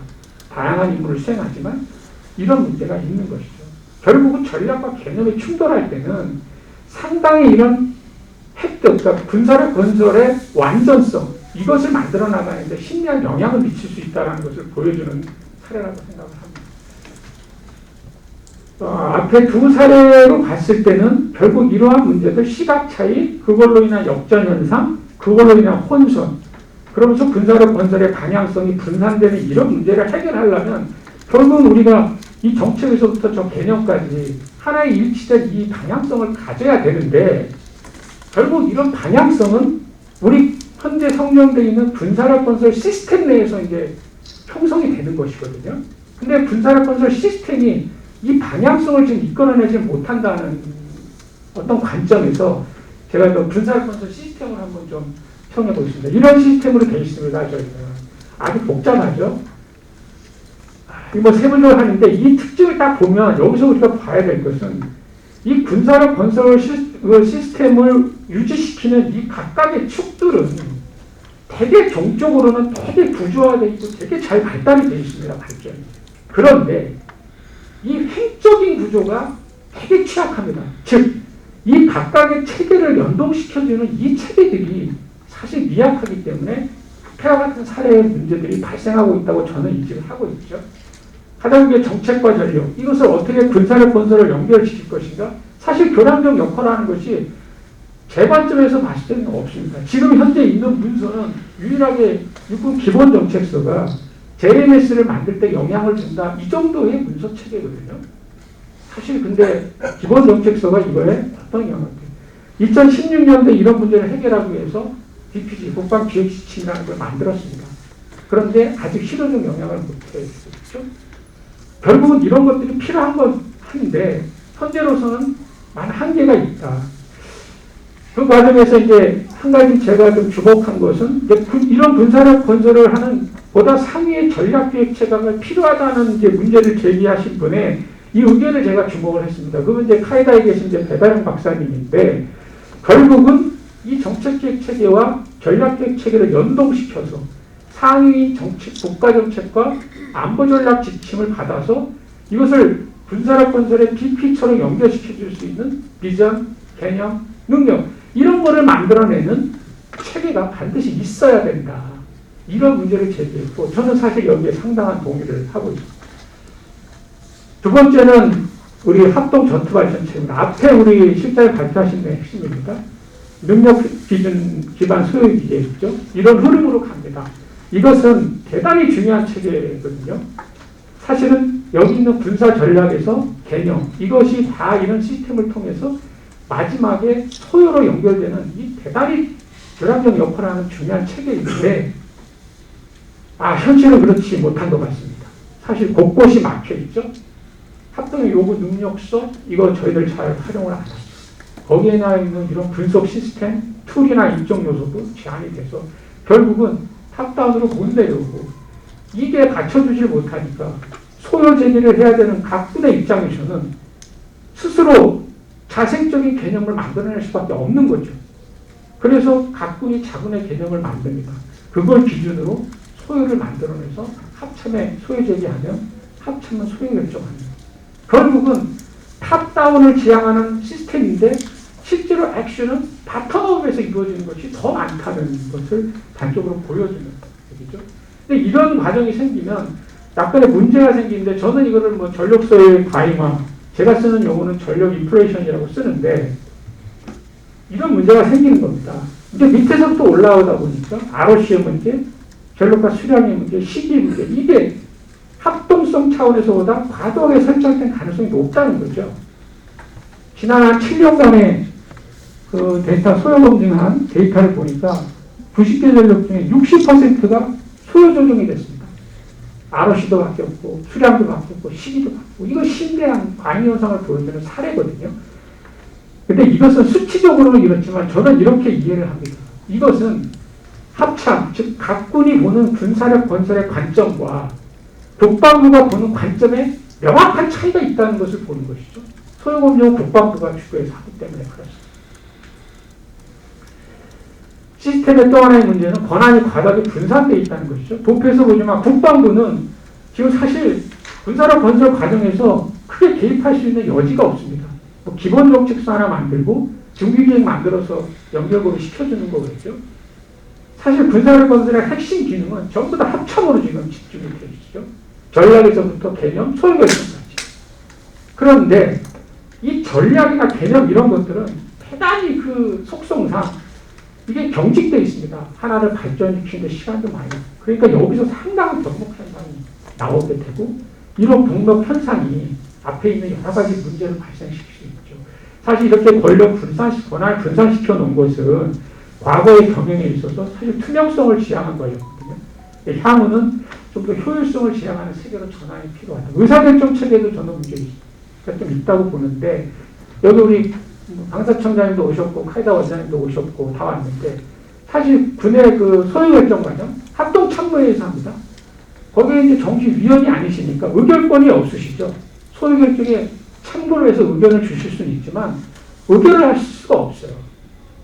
사실 여기에서부터 우리가 좀 한번 생각을 해봐야 된다. 또 우리 강추위 할 때는 각군 총장님이나 의장님도 참석을 안 합니다. 각군 차장님들 위주로 이렇게 참석을 하죠. 결국은 소요의 영역과 획득의 영역을 딱 이원화시켜서 그 의사결정이 상호 소통되지 못하면 이원화된 시스템을 갖고 있는 것인가 아닌가 하는 이런 문제의식도 저는 갖고 있습니다. 결론적으로 보면 이런 시스템적인 문제들을 해결하기 위해서는 이제 국방부가 좀 더 군사력 건설에서 그 역할과 책임을 확장시켜 나가야만 된다. 이런 것들이 제가 내린 시각이에요. 발전 제언 한 두 가지입니다. 앞에서 군사력 건설의 시각 차이로 있는 어떤 방향성을 설정하는 것에 쓰인 문제를 위해서 하나 제언을 하고 시스템을 재조정하는 두 가지 상황을 먼저 뭐 군사력 건설 방향성을 여기서 뭐 다 정리하기는 어렵고 제가 앞에서 얘기했던 한 네 가지의 도전 유형에서 기준으로 해서 보면 한반도의 전쟁 양상을 우리가 어떻게 이제 인식할 것인가. 사실은 이게 제가 예비역 장군 출신으로서 이런 말을 쓰는 것이 매우 좀 어려운 표현인데 재래식 전면전보다는 국지 제한전 쪽의 전쟁 양상에 우리가 좀 더 포커스를 둬야 되는 거 아닌가? 만약에 북핵 문제가 외교적인 문제로 해결되지 않을 거라면 전술핵 정도를 포함한 국지 제한전으로 할 필요가 있다. 사실 우리 유니폼 입은 사람들이 이런 인식의 전환을 하지 못하는 가장 큰 게 우리 대북 재래식 군사력을 평가하는 데 있어서의 상대적 우위를 인정하지 않습니다. 사실 우리는 뭐 육해공군 다 마찬가지입니다. 가보면 다 열세하죠. 근데 우리가 세계 6위라고 합니다. 공식적으로 사용을 하죠. 얼마 전에 대통령께서 국군의 날 행사 때 세계 6위라는 말을 공식적으로 썼습니다. 저희들도 어디 가서 외부 얘기할 때 군사력이 어느 정도 돼요? 한 세계 6위입니다. 이렇게 왔습니다. 그런데도 여전히 여기에 대해서는 조금 난제로 펴고 있는데 이런 것에 대해서 좀 할 필요가 있다고 생각을 하고 두 번째 북한은 뭐 핵미사일을 가장 군사력 건설의 최우선 목표로 둬야 됩니다. 그 수준은 선제적 억제력 즉 우리가 핵을 보유할 수 없는 것을 전제했을 때에 응징적 억제력은 한계가 있다. 그래서 선제적 억제력을 확보한다. 그렇게 하기 위해서는 사실은 요격보다는 타격 중심의 북한의 핵미사일 쪽의 군사력 건설 방향을 잡아야 된다. 그런데 지금 현재 우리의 국방정책 226 여기에 보면 북한의 핵미사일에 대응하는 요격 능력을 3배 이상 확대하겠다고 지금 거기에 막대한 재원이 투자되고 있는 것이죠. 이 문제예요. 이 핵미사일 대응에 대한 타격 능력을 키울 때 하나 이제 저희들이 관점을 가져야 되는 것은 단지 여기에만 대응하는 것이 아니라 여기에 사거리, 정확도, 파괴력을 증가시켜갖고 이것이 바로 주변국 위협에 대응해 줄 수 있는 범용 전력화를 가야 된다는 것이죠. 그러니까 무기를 기획할 때 거기까지를 염두에 두고 ROC나 이런 걸 설정해 나간다는 겁니다. 그럼 재래식 위협에 대한 대응은 어떻게 나가는 것이냐. 저는 이렇게 보고 있습니다. 현재 구비된 현용 전력을 최대한 성능 개량을 통해서 질적인 우위를 확보해야 한다. 즉 새로운 신규 플랫폼의 개발, 획득은 최대한 지양한다. 그래서 플랫폼 중심이 아니라 기술 중심으로 재래식 위협에 대한 대응 능력은 대북 우위를 확보해 나가는 것이 바람직하다고. 주변국은 대칭적 능력을 확보하는 것이 어렵다는 것은 아마 모두가 공감을 합니다. 주변국의 항모를 항모로 대항하겠다? 이것이 어느 정도 가능할지 결국은 우리는 비대칭 능력으로 가야 됩니다. 주변국의 항모는 잠수함이나 SBM CN 같은 대한 미스를 개발시켜서 가는 쪽으로 가야 됩니다. 앞에서 얘기했던 범용 전력을 최대한 활용한다. 마지막 문제에서의 문제는 이제 병력 자원은 지금 현재 이 병력 문제를 농구하시는 분은 나이 한 20년 뒤에는 우리가 한 30만에서 35만 정도까지밖에 유지하지 못할 거라는 데이터들 내놓고 있는데 저는 이것을 겸허하게 받아들여야 된다고 봅니다. 50만에서 35만으로 줄어든 군대의 규모를 가지고 어떻게 군사력 건설을 해나갈지에 대한 방향성을 지금부터 준비를 해야 되고 그 공백은 기술이 될 것이고 그 기술을 주도하는 아까 얘기했던 우리 ADB, 방사청 이런 관련 분들이 이제 군사력 건설 프로세스에 직접 개입하는 이런 시스템으로 전환이 돼야 된다는 거죠. 시스템에 대한 변화는 앞에서 얘기했지만 정책과 전략을 연결시키는 저는 이제 이걸 국방 전략계획체라고 했는데 사실 영국의 시스템을 조금 벤치마킹한 것이죠. 영국은 사실 모든 군사력 관련한 책임이 국방부로 다 집결이 되어 있습니다. 이 센트럴 스텝에서 어떤 능력이나 소유 결정을 다 하죠. 아주 특이하게 각 군이나 우리 합참에 해당할 수 있는 합동 작전부는 군사력 건설 소유를 제기하거나 결정에 전혀 관여하지 않습니다. 즉 국방부 이 센트럴 스텝에서 정해준 걸 가지고 운영하는 데 치중을 하는 것이죠. 그래서 여기 국방 전략을 수립해서부터 마지막 획득에까지 이것을 국방부가 주도해서 추진하는 이런 개념을 좀 저희도 벤치마킹하자.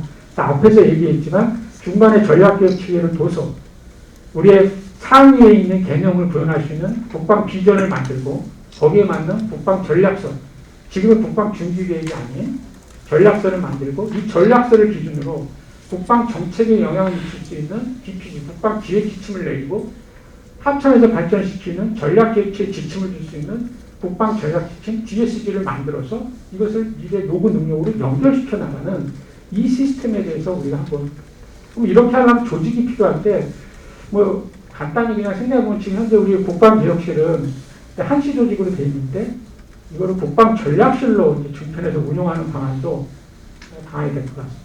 아까 합동 전투발전 체계가 문제라고 했는데 여기는 대폭 보강해야 됩니다.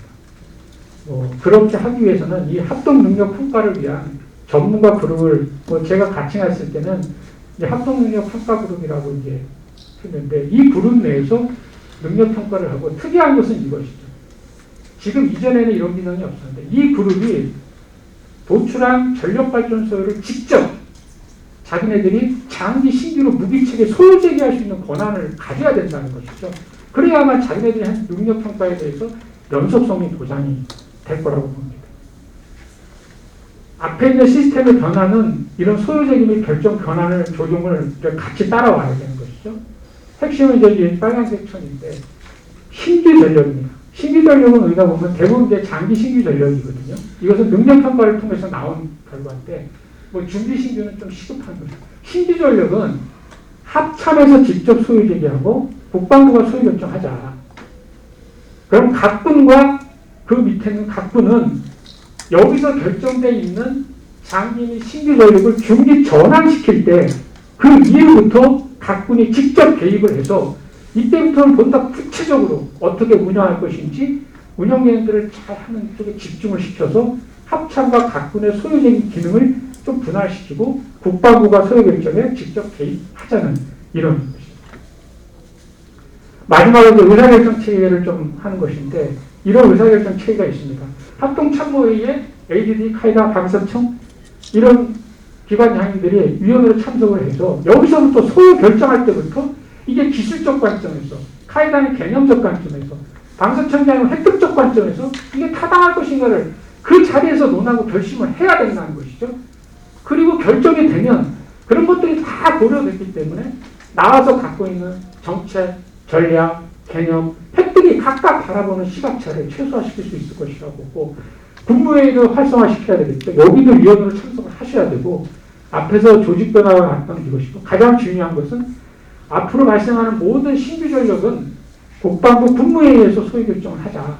이 내용이고 합동 전투발전 측에서는 아까 했지만 CDG 그룹을 좀 활성화시켜서 전력 소유를 하고 말고 방추위에는 각군 총장, 필요시에는 합참의장도 참석할 수 있도록 좀 더 개방을 시켜서 이 폐쇄되고 이원화된 조직 의사결정 체계를 좀 개방적인 의사결정 체계로 바꾸자. 이렇게 좀 제안을 벌써 이제 마칠 것 같은데 결론은 제가 여기 있는 거 말고 다른 지금 앞에 있지만 여기 계신 분들이 우리가 군사력 건설이라는 이 참 거대한 담론 앞에서 사실 심각한 도전에 직면해 있거든요.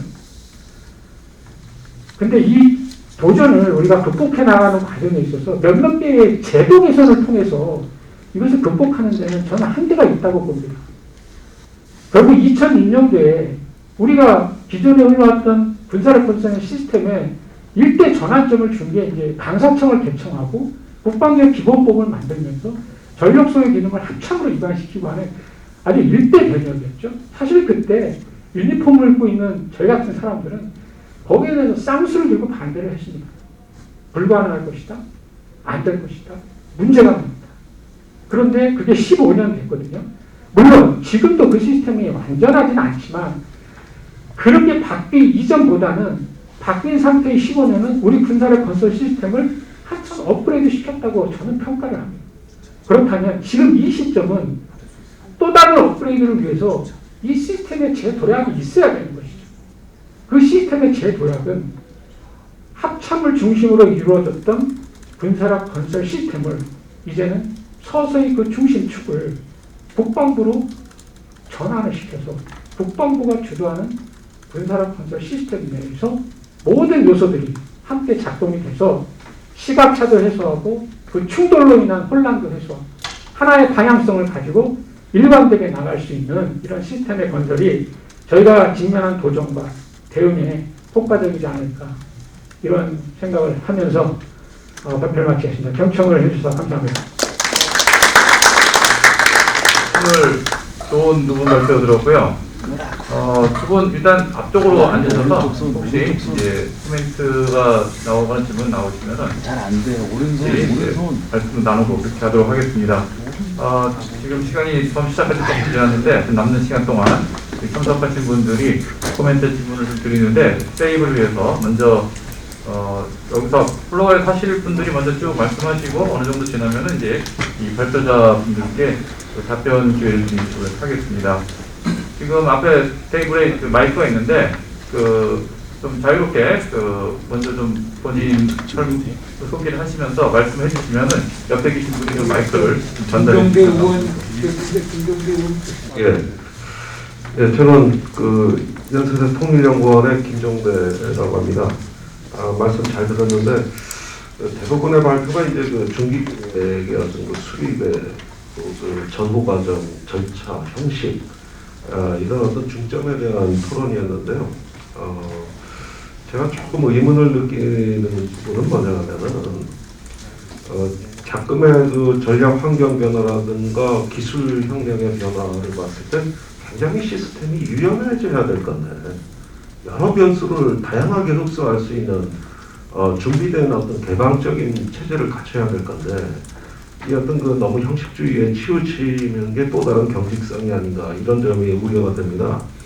예를 들면은 테러와의 전쟁에서 그 가장 맹활약을 했던 프레데터 같은 무인 정찰기 또 무인 공격기는 펜타곤이 소요 제기한 게 아니라 미 의회가 소요 제기한 거거든요.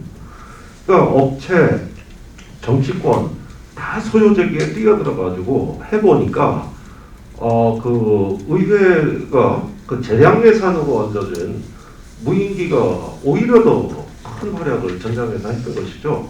그러니까 이게 바로 유연성입니다. 소요를 누가 제기할 것인가에 있어서 일단 주체를 다양화하고 그걸 폭넓게 흡수할 수 있는 유연성을 갖추는 게 기술혁명 시대에는 더 적합한 것이 아닌가. 누가 지배하는가 하는 문제보다도 이제는 민간에도 도움을 요청하셔야 된다.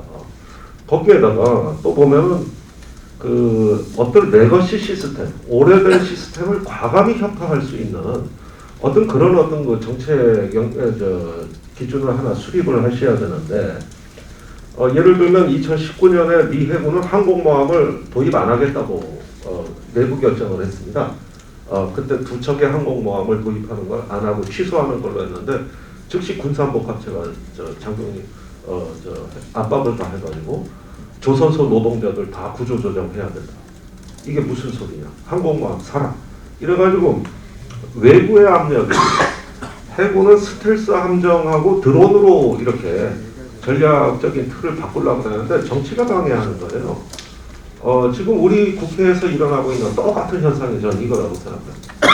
그러니까 군이 변혁, 트랜스포메이션을 하고 이 과학기술혁명에 좀 부응하려고 해도 이제는 정치가 바로 막고 있었거든요. 그래서 억지로 항공모함을 사고 있습니다. 지금 미국 해군이. 그런데 아시다시피 대한미사일에 항공모함 생존할 수 있느냐. 그래서 이미 포기하고 있는데 우리는 또 경항모를 도입한다는 겁니다. 그러니까 이렇게 지금의 국방건설을 보면은 새로운 전략의 발상, 미래로 가기 위한 노력이 돋보이는 것이 아니라 오래된 시스템, 레거시 시스템의 숫자를 늘리고 그걸 확장시키다 보니까 저 중기 국방 계획이 다 된다 한들 어떻게 싸울 것인가에는 거의 변화가 없는. 그러니까 세계 11위의 군사력이나 세계 6위의 군사력이나 제가 보기엔 도무지 그 차이를 발견할 수 없는 기존에 싸우는 방식을 오히려 더 강화하고 기존 전력의 그 레거시 시스템이라고 하는 부분을 포기하고 싶어도 포기할 수 없는 이런 어떤 그 죽음의 행진으로 지금 뛰어들고 아닌가 하는 의문을 저는 지울 수가 없어요. 그래서 중기 계획을 일단은 그 설정을 하고 그 상위의 기획 체제가 보강돼야 된다는 그 발전은 매우 훌륭한 발전이고 좋은 아이디어라고 생각합니다만은 더욱더 유연하고 좀 탄력적으로 이 국방 전략을 운영할 수 있는 그런 어떤 기획이 돼야 되는 거 아닌가. 그래서 합동 능력 평가 그룹이라는 것도 국방부에 이제 그것을 설치한다 하더라도 미국의 그 국방부의 총괄 평가국 그 앤드류 마살이 이끌던 그러한 기능을 수행할 수 있도록 매우 전략적으로 가변적이고 유연하고 탄력적인 이런 걸로 해서 결국은 PPBES에 보다는 전혀 다른 틀로 이제는 전환을 해야 될 때지 PPBES를 지금 갖고 논하는 게 과연 시대 상황에 맞는 얘기냐. 저는 이 점에 대해서 질문을 드리고 싶습니다. 감사합니다. 네. 또 말씀하시면 몇 분 더 받고 좀 답변 듣도록 하겠습니다. 우리 여석규 실장께서 한 말씀 여기서 내 보조해드릴게 김광진 장군.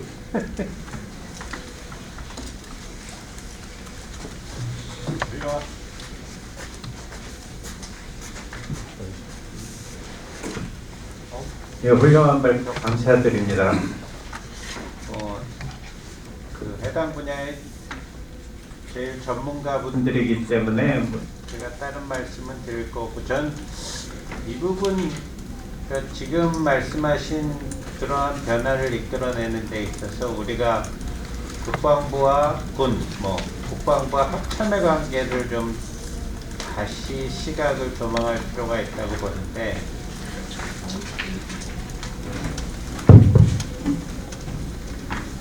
일단 우리가 갖고 있는 국방부와 합참 또는 군을 상하 수직 관계로 보는 시각을 좀 바꿔야 된다고 봅니다.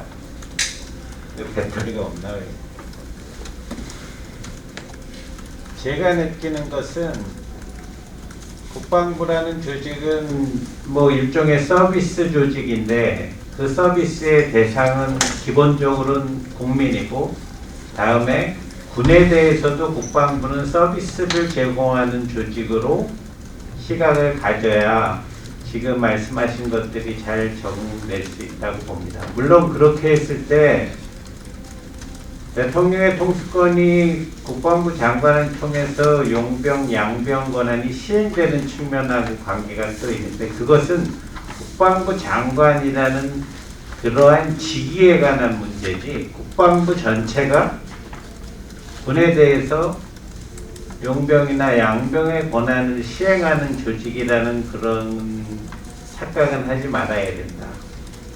즉 서비스를 제공하는 조직으로서 뭐 이것을 본인들이 많이 쓰는 서포팅과 서포티드의 관계로 봐도 괜찮다고 봅니다. 그 전제하에 지금 말씀하신 그러한 개혁이 같이 더해져야 본연의 목적대로 제대로 구현될 수 있다고 봅니다. 이상입니다.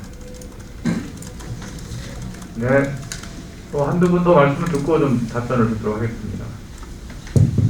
이렇게 해주시면 해군본부 이참부장 말씀드리겠습니다. 오늘 발표 굉장히 심도 있는 연구를 잘 들었습니다. 특히 이제 김정섭 의원님께서 세계의 체제 변화를 좀 갖춰야 된다 말씀하시고, 그걸 받아서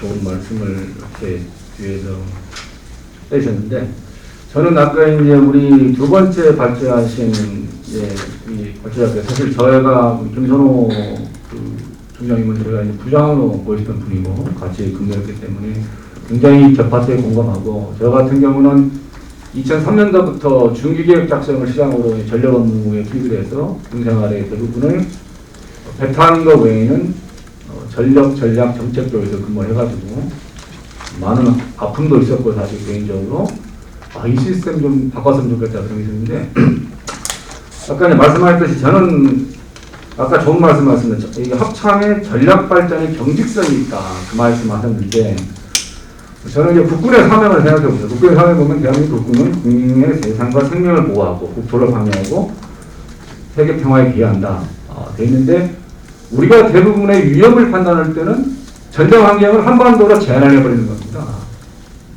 우리 국군이 과연 그러면 싸우는 국군인가? 싸움만 하면 된다. 세계에서 아까 뭐 12 경제력인데, 그러면은 우리는 국군이 이 많은 돈을 투자해가지고 우리의 위상을 높이거나 우리 경제에 기여할 수 있는 그 국군의 임무가 아닌가? 다인 에펙트를 보면은 다인이 뭉쳐야 가야 국가 힘이 생기는데, 우리는 사실 M 요소를 싸우는 것만 하지 M 요소가 D나 E 요소에 기여할 수 있는 일을 좀 못한다고 생각하거든요. 저는 개인적으로 그렇습니다.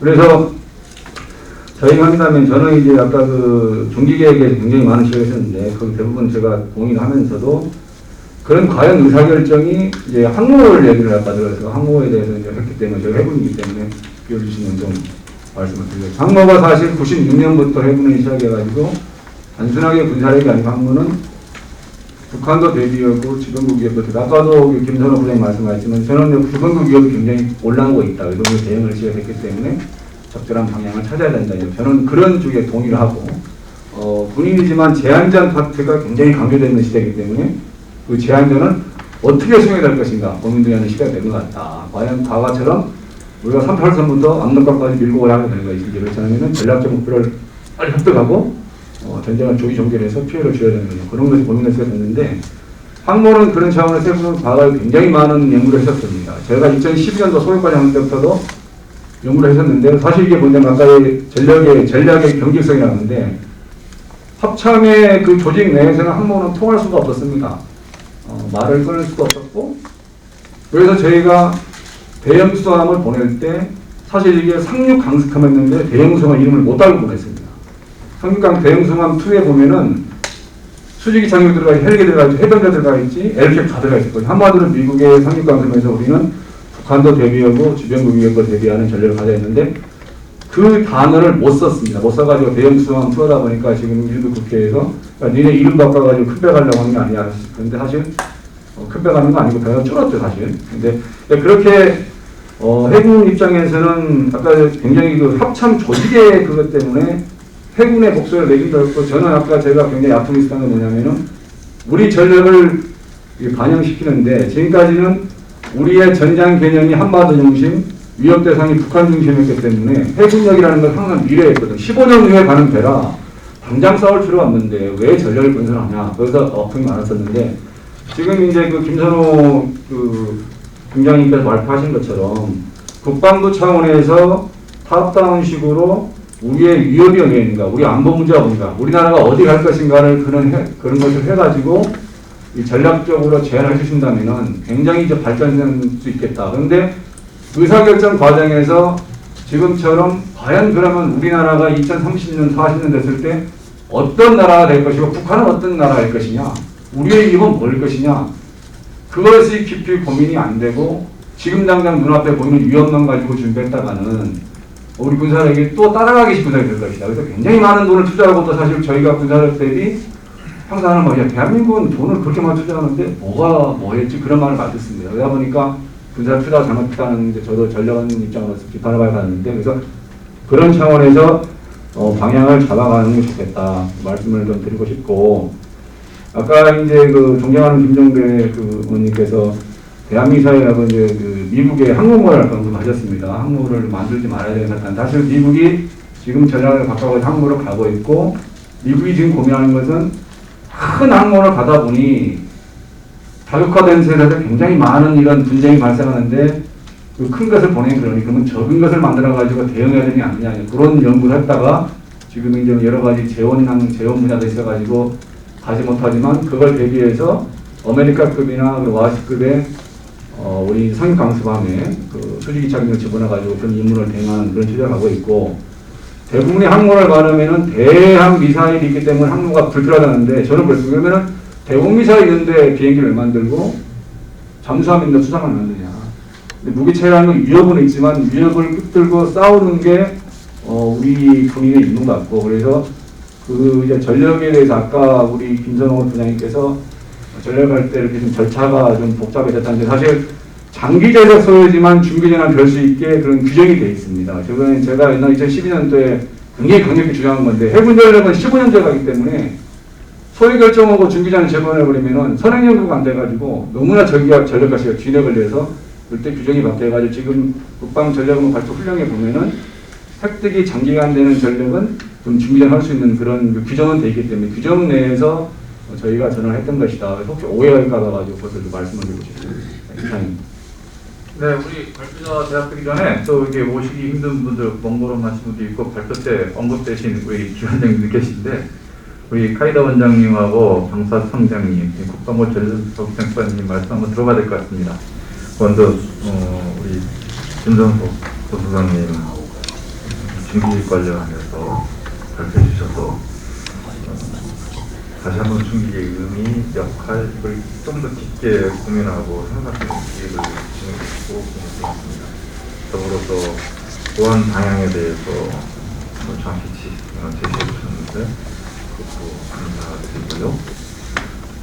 우리 김성호 장관님 건설 방향, 도전, 해결 방식, 방향 제시해 주셔서 다시 한번 감사드립니다.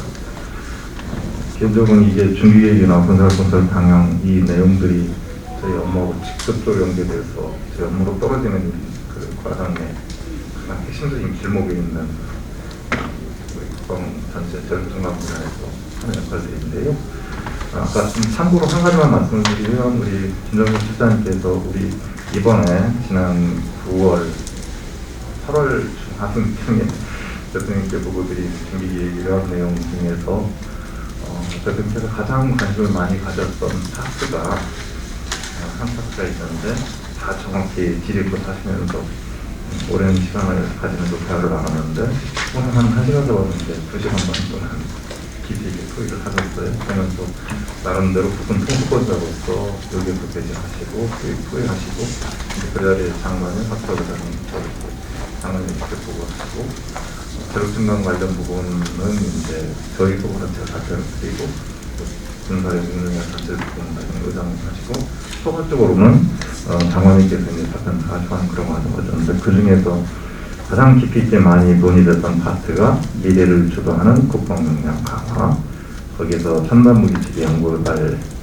역량 강화, 그 다음에 국내 연구개발 능력과 방산 진흥, 그 다음에 디지털 뉴딜, 그 다음에 비전통 피해가 대비, 이 관련해서 이제 깊이 있는 토론도 많이 이루어졌다 이 말씀을 좀 드리고요.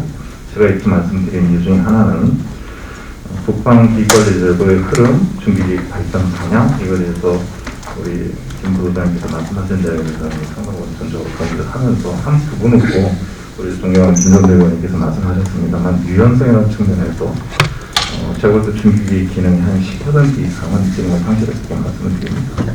이유는 국방 중기계획제도 이 기획관리 절차를 통해서 전력증강을 하게 되면 소요적에 대해서 전력증강이 이루어지는 스타팅 되는 데까지 최소 7년 걸립니다. 7년에서 12년 이상의 기간을 소요해야 저희 청으로 넘어. 그때부터 일이 시작되는 거거든요. 그 일이 시작되면 기술 개발이 시작됩니다. 물론 국방과학기술 기본 정책서에 의해서 미래 기술을 대비한 핵심 기술 관련 개발은 미리미리 소요에 기반된 기술 개발은 미리 시작되는 경우는 많이 있습니다만 이 무기 체계가 전력화됐을 때 우리 국민들이 대부분의 경우가 우리 김정은 의원님께서도 국방에 계실 때 계속 제기했던 거 무기 체계의 진보화, 기술 진보화가 끊임없이 일어나는 이유가 이런 절차를 거치기 때문이거든요. 한 10%는 이미 기능을 상실했던 것 같습니다. 90%는 정말 잘 작동됩니다. 이를테면 대형 무기체계와 관련해서는 이런 절차를 거치한다고 봐요. 이렇게 보고 논의하고 토의하고 우리 김성근 장관님 말씀하신 것처럼 국방정책법, 군사전략과 그걸 연계하는 어떤 구체적인 획득 전략 이 논의되면서 이루어져야 주관의 사업이 갈 때 그런가 되는 거죠. 근데 신기술의 흐름을 보면 4차 산업혁명 흐름을 보면 3년 지나면 전부 다 옛 기술이 돼버리고 이것을 전력하는 순간 이거 왜 했지 하는 얘기가 나오고요. 그러다 보니 저희들은 뭐 80만 원짜리 USB 그것도 500메가짜리 뭐 이런 식이 나오게 돼 있거든요. 그래서 지금 이미 방위사업청 국방부 주도적으로 노력을 해서 도입한 제도 자체가 신소기부 제도는 도입이 돼 있는 상태입니다. 근데 그게 법령화가 안 돼서 저희들이 이제 내년부터 법령하려고 하는데 이를테면 소요제기부터 전력까지 2년 이내 끝내는 그런 제도거든요. 미국에서도 이제 DIUS라고 해서 X까지 빼버렸는데 국방혁신단을 출범시켜서 그 제도 하고 있고 그 사무실이 실검들려 있습니다. 또 방문하게 있는데 그 과정에서 우리 김정은 의원님 또 정확히 말씀해 주셨는데 소요제기 많은 부분이 미내 최첨단 업체에서 나옵니다. 국방 분야 방산 기업에서만이 아니고 실리콘밸리에 있는 스타트업 기업에서 나옵니다. 그리고 그 안에서 2년 이내 전력화를 계약을 해서 그냥 끝내버립니다. 저희가 이제 모험적으로 올해 처음 도입해서 시도를 했는데 많은 성과가 있습니다. 이거를 제도하는 측면에서 중기기기라는 틀을 통해서는 거의 불가능한 상태거든요. 그게 10% 정도라고 말씀드린 이유가 내년 예산에 10% 정도의 획득 예산의 10% 정도를 그 틀을 활용할 수 있도록 신속하게 할 수 있도록 예산을 이미 담고 있고 장관님과 국방부 검찰에 같이 힘을 실어주고 노력하고 있다. 그래서 단순 도매를 넘어서서 신속 연구 개발 제도까지 도입해서 하고 있다. 이 말씀을 좀 드리고요. 그 다음에 민분의 참여를 위한 노력 이거를 위해서 지난 10월 7일인가 장관님이 주관하는 회의를 통해서 국방부, 산업부, 과기정통부, 방위사업청이 참여하는 국방과학기술위원회를 출범시켰습니다. 이거 법제하려고 하는데요. 그 과정에서 과기정통부 쪽에서는 기반기술 관련해서 우리 국내에서 최고가 누구냐 센싱을 하고 산업부 쪽에서는 생산이나 이런 능력에서 가장 최고 기업과 연구자들이 누구냐 센싱을 하고 방위사업청은 방산 분야에서 이 관련 기술 최고가 누구냐 센스널에서 모아서 세계 공과회를 나눠가지고 기획해서 올라가서 의사결정하는 과정을 거쳐서 국방부가 지금 국방부가 자격하는 거죠. 그런 측면에서 김성호 장관이 소요나 모든 부분 국방부 초독성 말씀해 주셔서 다시 한번 감사드리고요. 그 틀은 논의고 되고 있다.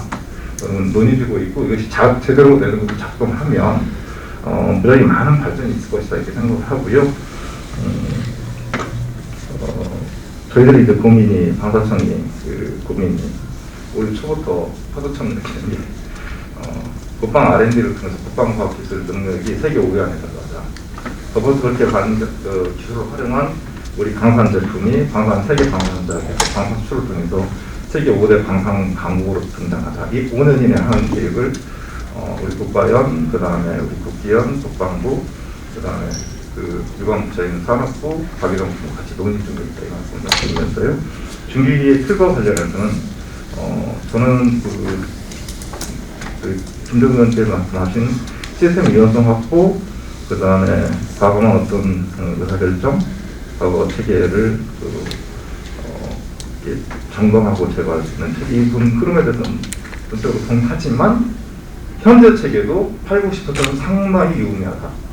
그 말씀 좀 드리고 싶습니다. 그리고 제시하신 이 발전 방향으로 간다면 더 잘 작동될 것이다.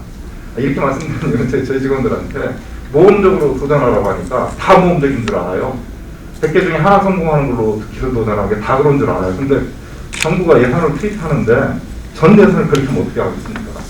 많이 해야 20% 그렇게 하고 80%는 안정적으로 가야죠. 그리고 퍼스트 무버로 움직이더라도 패스트 팔로우로 갈 영역이 있거든요. 또 기술도 다 1등할 수는 없습니다.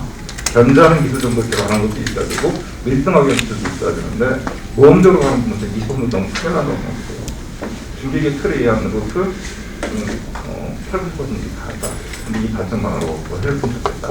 이 말씀 드리고 경무과정은 우리 정대표께서 말씀하셨습니다만 오랜 기간 동안 준비하고 논의했던 것을 제기하겠습니다.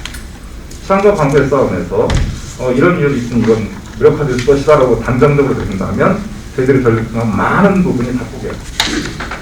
그러나 무기체계 전력증만 있고 중복성은 제거해야 되지만 중첩성은 있어야 됩니다. 하나의 수단 가지고 의존했다가 나라 붙이기는 생기면 큰일 나거든요.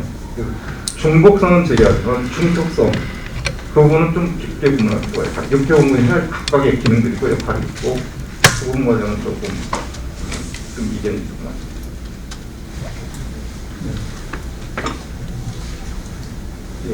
국방연구원장입니다. 저도 관련 분야에서 꽤 오랫동안 이런 문제를 고민하고 논의하는 입장에서 오늘 사실 오늘처럼 이 주기계 우리 PPBS 예산 배분 체계에 관련돼서 이 정도로 심도 있는 논의가 있었던 적이 있었던가 생각이 듭니다. 상당히 저는 인상 깊게 들었고요. 또 제안 내용들도 굉장히 실효성 있는 그런 내용들이었기 때문에 이게 인상 깊게 들었습니다. 요지는 그런 것 같습니다. 지금 중기계획, 우리 PPBS 체계에서 중기계획을 대표되는 추구하는 소위 말하는 계속 얘기가 나왔습니다만 기획과 예산의 연계, 상위 우리 안보 국방 정책 또 군사 전략을 부합하는 그 반영한 예산 배분 구조로의 연계가 이게 사실은 우리가 40년 전에부터 이 PPBS를 도입한 이유인데 여전히 좀 잘 안 되고 있다. 그런 문제이시잖아요. 그래서 거기에 대한 그런 임무중심 재원 배분이라든가 여러 가지 국방 전략 기획 체계에 상당히 이제 실효성 있는 제안을 해주셨습니다. 제가 드리고 싶은 말씀은 사실 이런 식의 논의, 문제 제기가 잘 아시다시피 어제 오늘의 일이 아닙니다. 우리만의 일도 아니고요. 사실 PPBS가 미국에 처음 도입되고 나서도 이런 예산으로 실제로 목표로 하는 예산 배분 구조의 연계가 잘 안 되는 문제 때문에 지속적인 노력이 있었습니다. 미국에서도 90년대 말에 대표적인 게 잘 기억하실지 모르겠습니다만 CBRS라고 그래서 개념 기반 기획 체계 이런 것도 있었고 사실 우리 경우도 지금 뭐 합참에서 와 계십니다만, 아까 잠깐 언급도 있으셨습니다만, 우리 합참의 능력 기반 기획이라든가, 또 지금 우리 원국장님 와 계십니다만, 국방부의 전력적 통합 검증, 뭐 이런 것들이 다 같은 그런 문제 인식과에 대한 노력입니다. 근데 왜 안 되고 있을까? 이것들이 왜 실질적으로 발전이 안 되고 있을까에 대한 생각 한번 해볼 필요가 있을 것 같아요. 여전히 잘 안 되고 있다는 생각이죠. 첫째는 뭐 약간 뭐 기술적인 문제로 이것이 쉽지 않습니다. 그러니까 상위 정책, 전략, 임무, 이걸 예산으로 연결하려면은 이런 것들을 하여튼 구체화해야 되고, 그것을 분류해야 되고, 평가해야 되고, 사실 기술적 상당히 좀 복잡성이 있습니다. 그것이 뭐 원인일 수는 있겠습니다만, 그것이 주 원인은 아니고요. 제가 생각하기에 주 원인은 우리 안보 환경인 것 같습니다. 그러니까 그게 무슨 말씀이냐면은, 지금까지 우리 국방의 특히 군사력 건설, 무기체계뿐만이 아니라 군사력 건설 전체 목표는 한마디로 말씀드려서 대북 대응 중심입니다. 뭐 우리가 오래전부터 주변국 얘기를 했고 비전 중립 얘기를 했습니다만, 사실 모든 우리 역량의 99%를 좀 과장하자면 90% 이상을 대북 역량 대응에 하는 것에 대한 모든 공감이 있는 것이었고요. 그러다 보니까 사실은 상위 정책이라든가 전략이 그렇게 뭐 작전적 수준의 이런 수준에서는 뭐 헬기를 할 것이냐 전체를 할 것이냐의 수준의 전술적 수준의 그러한 어떤 이견이 있었습니다만, 큰 관점에서 큰 이견이 없다는 것이죠. 그러다 보니까 이러한 제도의 그 결과가 사실은 그 복잡성이나 여러 가지 융통성에 대한 이런 거에 대해서 큰 뭐 변할 게 없는 거죠. 쉽게 말해서 크게 보면은 그 효용성 자체가 크게 부각이 되지 않고, 그것이 이런 제도를 발전시키는데 동기부여가 충분치 않았다. 여러 가지 장애 요인들을 극복하기 위한 추동 요인이 충분치 않았다. 좀 그런 생각을 합니다. 근데 이제 이러다가 이제 어떤 시절이 있었냐면은 이제 북핵 위기가 대응이 되면서 우리 전체적인 전력 증강 방향 이런 것들이 북핵에 대한 전략적 대응 능력에 좀 전체적으로 예산 배분 구조가 바뀌어야 되겠다. 근데 이게 생각보다 늦고 생각보다 부족하고 그 시점에 그런 인식이 굉장히 강했던 적이 있었죠. 그 시점에 지금 우리 김정석 부소장님이 제 기억으로는 계획예산 국장하셨던 것 같은데요.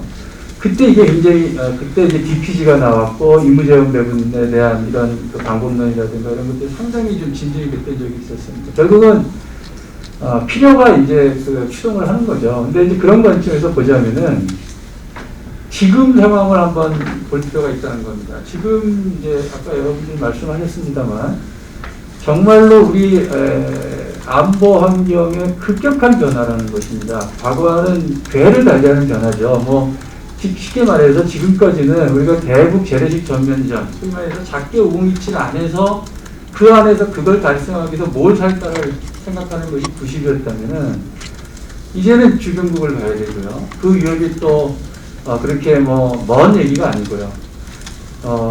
그 다음에 이제 미래 안보 환경의 변화, 첨단 과학기술의 변화에 따른 이 변화들이 굉장히 심각하고요. 그러니까 기존에 북한만 쳐다보는 데에서 상당한 변화가 있을 수밖에 없고요. 가장 큰 것은 뭐 앞에서 언급이 있었습니다만 병력 구조 변화입니다. 병력 구조가 이제 뭐 35만이 됐든 30만이 됐든 실질적으로 이제 노병적 성격이 굉장히 강화된 이런 구조의 변화. 게다가 이제 뭐 최근 급식 사태도 있습니다만 우리 병력 운영에 있어서 전력 유지비 구조 이런 것들이 이제 과연 방위력 개선비에 올인하고 전력 유지비를 갖다가 그냥 보조로 생각하는 그런 예산 배분 구조 가지고 우리가 미래 환경에 대응할 수 있을 것이냐. 방위력 개선비 내에서도 대북 재래식에 대해서는 사실 아까 김 소장님도 말씀하셨습니다만 어떤 면에서는 사실 이제 어느 정도의 우리가 방위 충분성을 가지고 있고 이제 선용 전력의 운영 차원에서 충분히 할 수 있다는 자신감을 가지고 우리가 주변국 미래를 대비하는 예산 배분 구조의 어떤 전환 대해 모두 공감을 하고 있다는 거죠. 그래서 그것을 가지고 그러한 방향으로 예산을 배분 구조는 쉽게 말해서 제가 이런 예를 많이 드는데요. 현재 저희가 중기계획 분석을 해보면, 저희 카이다 분석입니다만, 대북 재래식 전력에 들어가는 돈이 전체 우리 방위력 예산의 70%입니다. 현재. 그리고 나머지가 30%입니다. 아마도 이게 30대 70으로 바뀌어야 될 겁니다. 그러니까 엄청난 변화가 지금 요구되는 상황이라는 거죠. 그래서 아마도 제 생각으로는 다음 정부가 뭐 진보 정부가 됐든 보수 정부가 됐든 이런 예산 구조의 큰 변화를 지금 준비하고 있기 때문에. 원장님 잠깐만 좀 말씀을 좀 빨리 예, 시간 맞춰달라는 말이 오는 것 같습니다. 그래서 오늘 이 논의가 지금 얘기됐던 것들이 제가 좀 제안을 드리고 싶은 것은 굉장히 시급하게 좀 준비가 돼서, 제가 제안하고 싶은 것은 국방부, 뭐 방사청, 뭐 저희 카이다 이렇게 준비가 돼서 이 다음 정부에서 이러한 구체적인 예산 배분 구조를 전환의 작업을 할 때 오늘 논의의 이런 내용을 배경으로 해서 좀 준비를 할 필요가 있다. 그런 얘기를 좀 드리고 싶습니다. 그래서 이런 부분들에 대해서 좀 추후에 지속적으로 노력을 좀 했으면 좋겠다. 예, 국방부 전력선출관입니다. 짧게 말씀드리겠습니다. 먼저 우리 김정수 시장님께서 말씀해주신 탑다운 중계계획이라는 건 탑다운 의사결정의 툴이라는 거 정말 또 맞는 말씀이신데, 사실 그렇게 운영되지 못하다는 말씀해주셨습니다. 이번에 대해서 굉장히 많이 고민을 해야 될 것 같다. 저희도 그런 생각을 하게 됐고요. 또 김성현 장군님께서 이제 중기계획에서 국방부의 역할이 강조되는 게 같이 고민되는 거를 말씀해 주셔서 두 가지 부분에 대해서는 정말 저희도 더 많은 노력과 고민을 하겠다라는 말씀을 드리고요.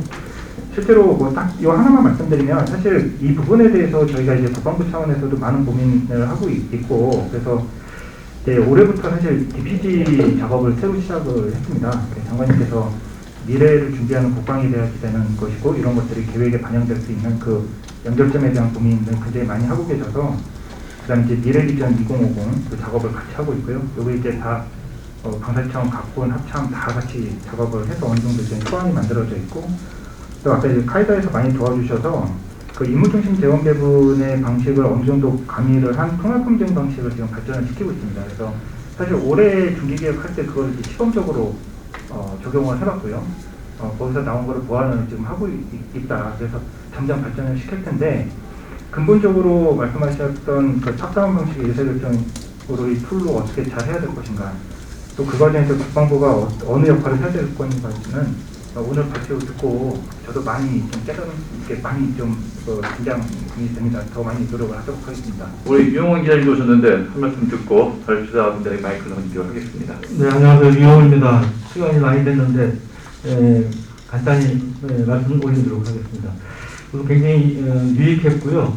그리고 아까 김종대 의원께서 뭐 이런 한계 지적을 했지만, 저는 김선호 장군님 같은 경우는 군에 30년 이상 몸담았던 분이신데, 그런 나름의 군 출신 한계에 불구하고 나름 특례에서는 굉장히 생산적인 제안을 해주지 않나 싶고, 우리 김 의원님 좋은 지적 해주셨는데, 앞으로 이 포럼이 이걸로 끝나는 게 아니죠. 그래서 이제 첫 시작을 알고 있는데, 앞으로 민간 전문가라도 이런 분도 초청을 해서 그 김 의원님 아까 지적하신 이런 부분도 좀 한번 다루면 좋을 것 같다는 생각이 들고요. 저는 좀 공감해서 요 한마디만 좀 드리고 싶은데, 결국 이 시스템도 중요하지만 제일 중요한 건 사람 아니겠습니까?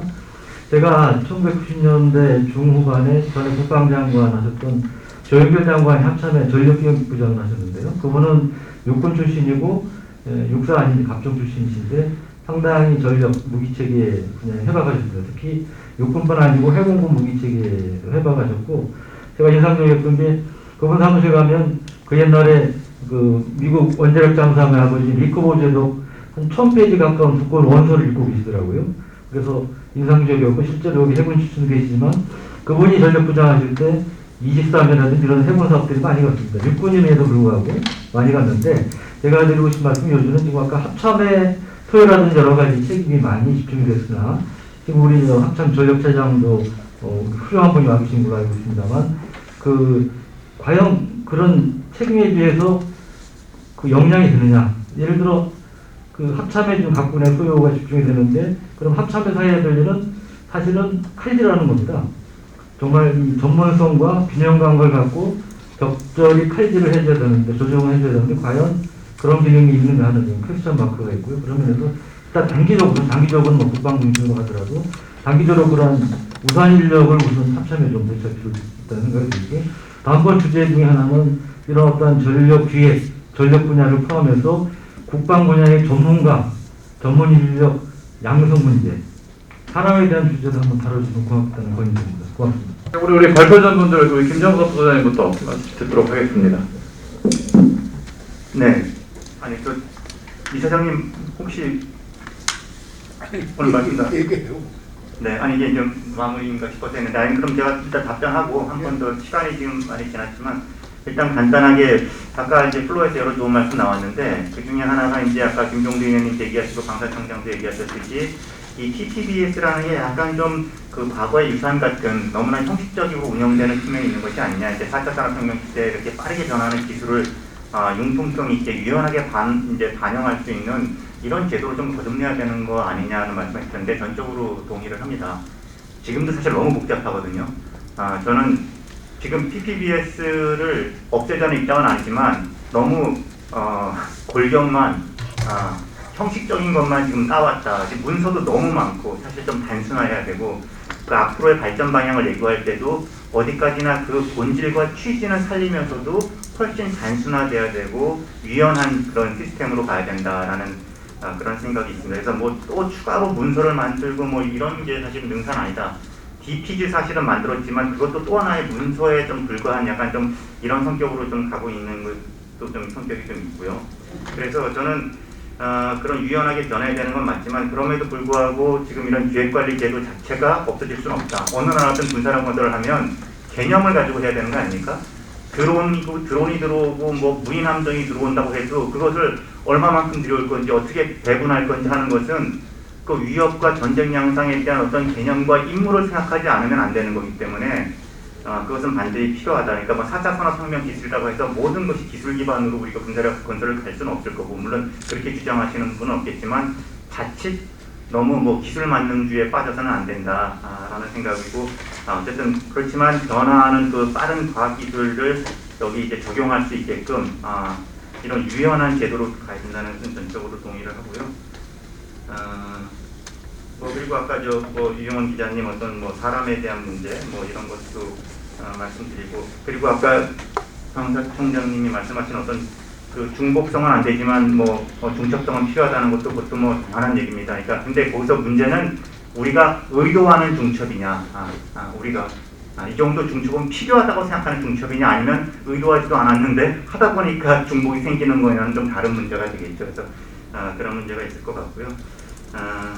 일단 나온 말씀 중에 이 정도 일단 좀 제가 대답을 드리고 마지막 혹시나 오늘 제 소견인데 잘 경청해 주셔서 감사드리고 작지만 조금 더 이렇게 정책을 발전시키는 데 도움이 됐으면 좋겠습니다. 그리고 마지막으로 유영훈 기자님께서 결국은 사람 아니겠냐 뭐 이것이 본질이겠죠. 제가 이제 시스템적인 접근을 했는데 결국은 그 시스템을 움직이는 건 사람인데 제가 이렇게 좀 조심스럽게 말씀드리면 이 국가 리더십에서부터 우리 국방 리더십, 우리 군의 리더십이 이런 면에서 과연 어느 정도의 리더십을 지금 성숙시켜 나가고 있고 또 발휘하고 있는 것인가에 대해서 대단히 조심스럽지만 밑에서 이렇게 보고 있는 사람들의 기대는 사실 지금보다는 더 크다라는 생각이 듭니다. 그래서 물론 그 위치에 계신 분들은 아마 나름대로 어려움이 있으시니까 그러겠지만 그 갭을 우리가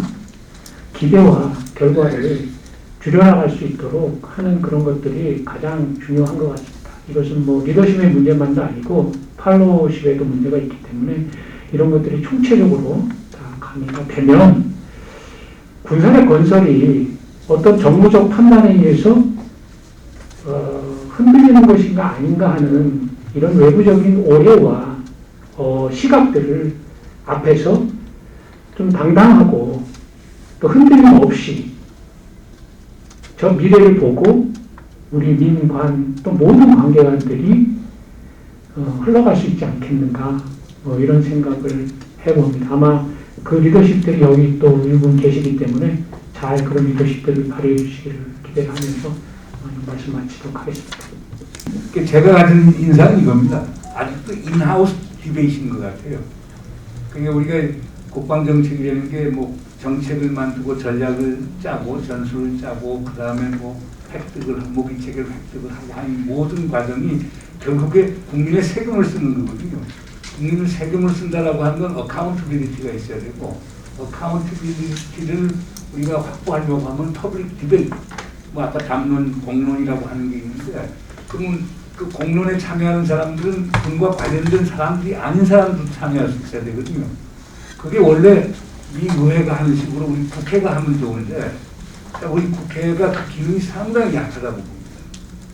그러니까 이번 중기계획 같은 것도 뭐 제가 그 김태년 원내 총무가 있었을 때 한번 저랑 얘기하고 그랬는데 그냥 뭐 국방부 산대로 그냥 이제 넘어가는 건데 근데 그런 것들은 정권이 바꾸고 하게 되면 나중에 또 문제가 될 수 있기 때문에 저는 그런 그 공론화의 과정에서 뭐 NGO도 상당히 필요하고 오늘 여기 언론인도 계시지만은 이용원 그 우리 국장께서 이제 말씀을 하셨지만은 더 기자분들도 참여를 하고 NGO도 참여를 하고 사실 국회에서 국방위원도 좀 오늘 왔어야 되는데 코로나 때문에 이제 제한돼서 그랬는데요. 그 지난번 우리가 계획했다가 코로나 때문에 못했던 그때는 국회의원도 한 5-6명 참여한다고 그러셨는데 그 다음부터는 국회의원들 좀 많이 오시고 그리고 실질적인 좀 그 기분이 나쁠 정도 논쟁이 있어야 되는데 오늘 우리 정대덕 경님하고 우리 저 김종대 의원께서는 크게 붙을만 한 건데 우리 김 장모님도 마찬가지고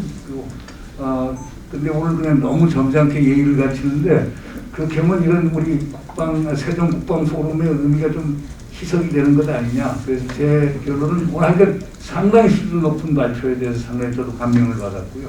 그 다음에 관계 되신 분들이 참여한다라고 하는 의미에서 그것에도 의미를 찾았고 요즘 코로나 때문에 이제 언론인들 많이 안 오시는데 언론인들도 많이 와주신 것도 의미가 있고 그러면서 상당히 성공이라고 보는데 제가 느끼는 거는 병력적인 것 아니었느냐. 좀 이렇게 충돌도 있고 논쟁도 있고 그래 언론사에서 야마 뽑기도 좋고 그런데 그런 게 조금 아쉬웠지 않는가 하라고 하는 관정평을 해봅니다. 그래서 앞으로 이 세종 국방 포럼 계속될 거고요. 오늘 원래는 사실상 지난번에 계획된 거는 우리 김정석 부소장께서 중국 군사 위협 그게 현실 존재하는 건가 아니면 인위적으로 만든 건가 이 주제 갖고 하려다가 그때 김종대 의원하고 윤정민 박사가 이제 발표를 하고 있었는데 그 코로나 때문에 사실 그게 사실 그 취소가 됐고 그래서 이번 중기계획을 했는데요. 뭐 그런 걸 포함해서 앞으로 자주 이제 열겠습니다. 그래서 그런 점에서 우리 도와주신 우리 우리 김유진 우리 방진호 회장께서도 상당히 많이 그런 걸 지원해 주시고요. 우리 김 회장께서는 항상 공론화 노력을 하는 게 좀 필요가 있지 않은 것 아니냐. 그런 점에서 우리 세종연구소 국방포럼이 지원을 해 주시고 우리 여석부 실장께서 또 그 관심 갖고 이제 지원을 해 주시는데 앞으로 우리가 계속 이제 최소한 한 달에 한 번씩은 아마 할 겁니다. 우리 김정석 박사는 너무 부담이 많겠다고 얘기하겠지만 한 달에 한 번 아니면 최소한 2달에 한 번 정도는 계속 하고요. 이 장소에서 할 거고 그래서 계속 국방 관련된 공론화 작업을 우리 세종연구소가 아마 주도적으로 할 것 아닌가 생각이 듭니다. 계속 도와주시기 바라겠습니다. 일단 우리 연구센터장이시면서 부소장이신 김정석 부소장님께 해주시겠습니다. 아니 다른 말씀은 아니고요. 이 시간이 지났기 때문에 짧게 사실은 저 이사장님 말씀대로 원래는 아주 치열한 디베이트를 그런 성격으로 왔었습니다. 근데 뭐 김선호 장모님은 저랑 문제의식이 좀 비슷하다 보니까 어떻게 보면 같은 방향을 가지고 오늘 말씀드린 것 같고요.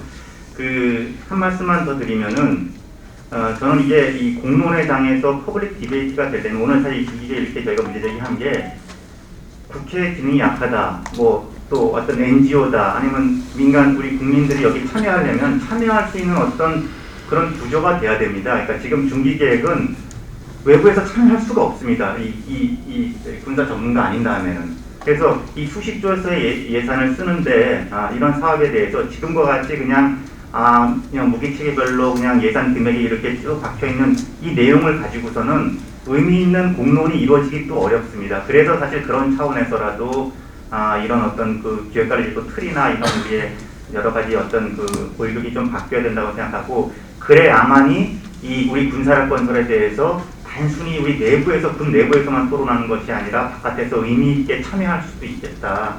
그래서 이건 아까 우리 카이사 원장님께서 왜 이게 오래전에 얘기된 것임에도 불구하고 안 되느냐, 저는 또 다른 이유 중에 이걸 외부에서 요구를 해야 되거든요. 청와대에서 요구해야 되고, 또 민간에서 요구해야 되고, 지정당국에서 요구해야 됩니다. 도대체 그 많은 돈을 어떤 의사결정을 거쳐서 가는지 요구해야 되는데, 그런 게 좀 약하다고 봅니다. 왜냐하면 지금처럼 하는 게 어떻게 보면 군에서는 편합니다. 다 바텀업으로 올라오고 거기서 이렇게 결충하고 하는, 우리 내부에서 바꾸자는 동력은 상당히 약할 수밖에 없는데, 사실 그런 의미에서 이제 이사장님 말씀하신 어떤 의미 있는 국방에 대한 앞으로 이 이슈만이 아니라 다른 것들도 그야말로 의미 있는 토론이 이루어지기 위해서는 그 토론이 가능하게끔 하는 어떤 그런 토대에 대해서도 우리 내부에서도 준비하고 또 밖에서도 그걸 좀 요구해야 되지 않을까, 이런 차원에서 오늘 한번 말씀드려봤습니다.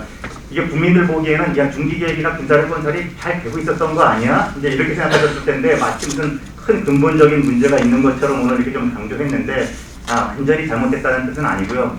이런 어떤 정신에 대해서 분명히 좀 보완될 부분이 있다 라는 차원에서 오늘 행사를 준비했다는 거 좀 이해해 주셨으면 감사하겠습니다. 자, 경청해 주셔서 감사합니다.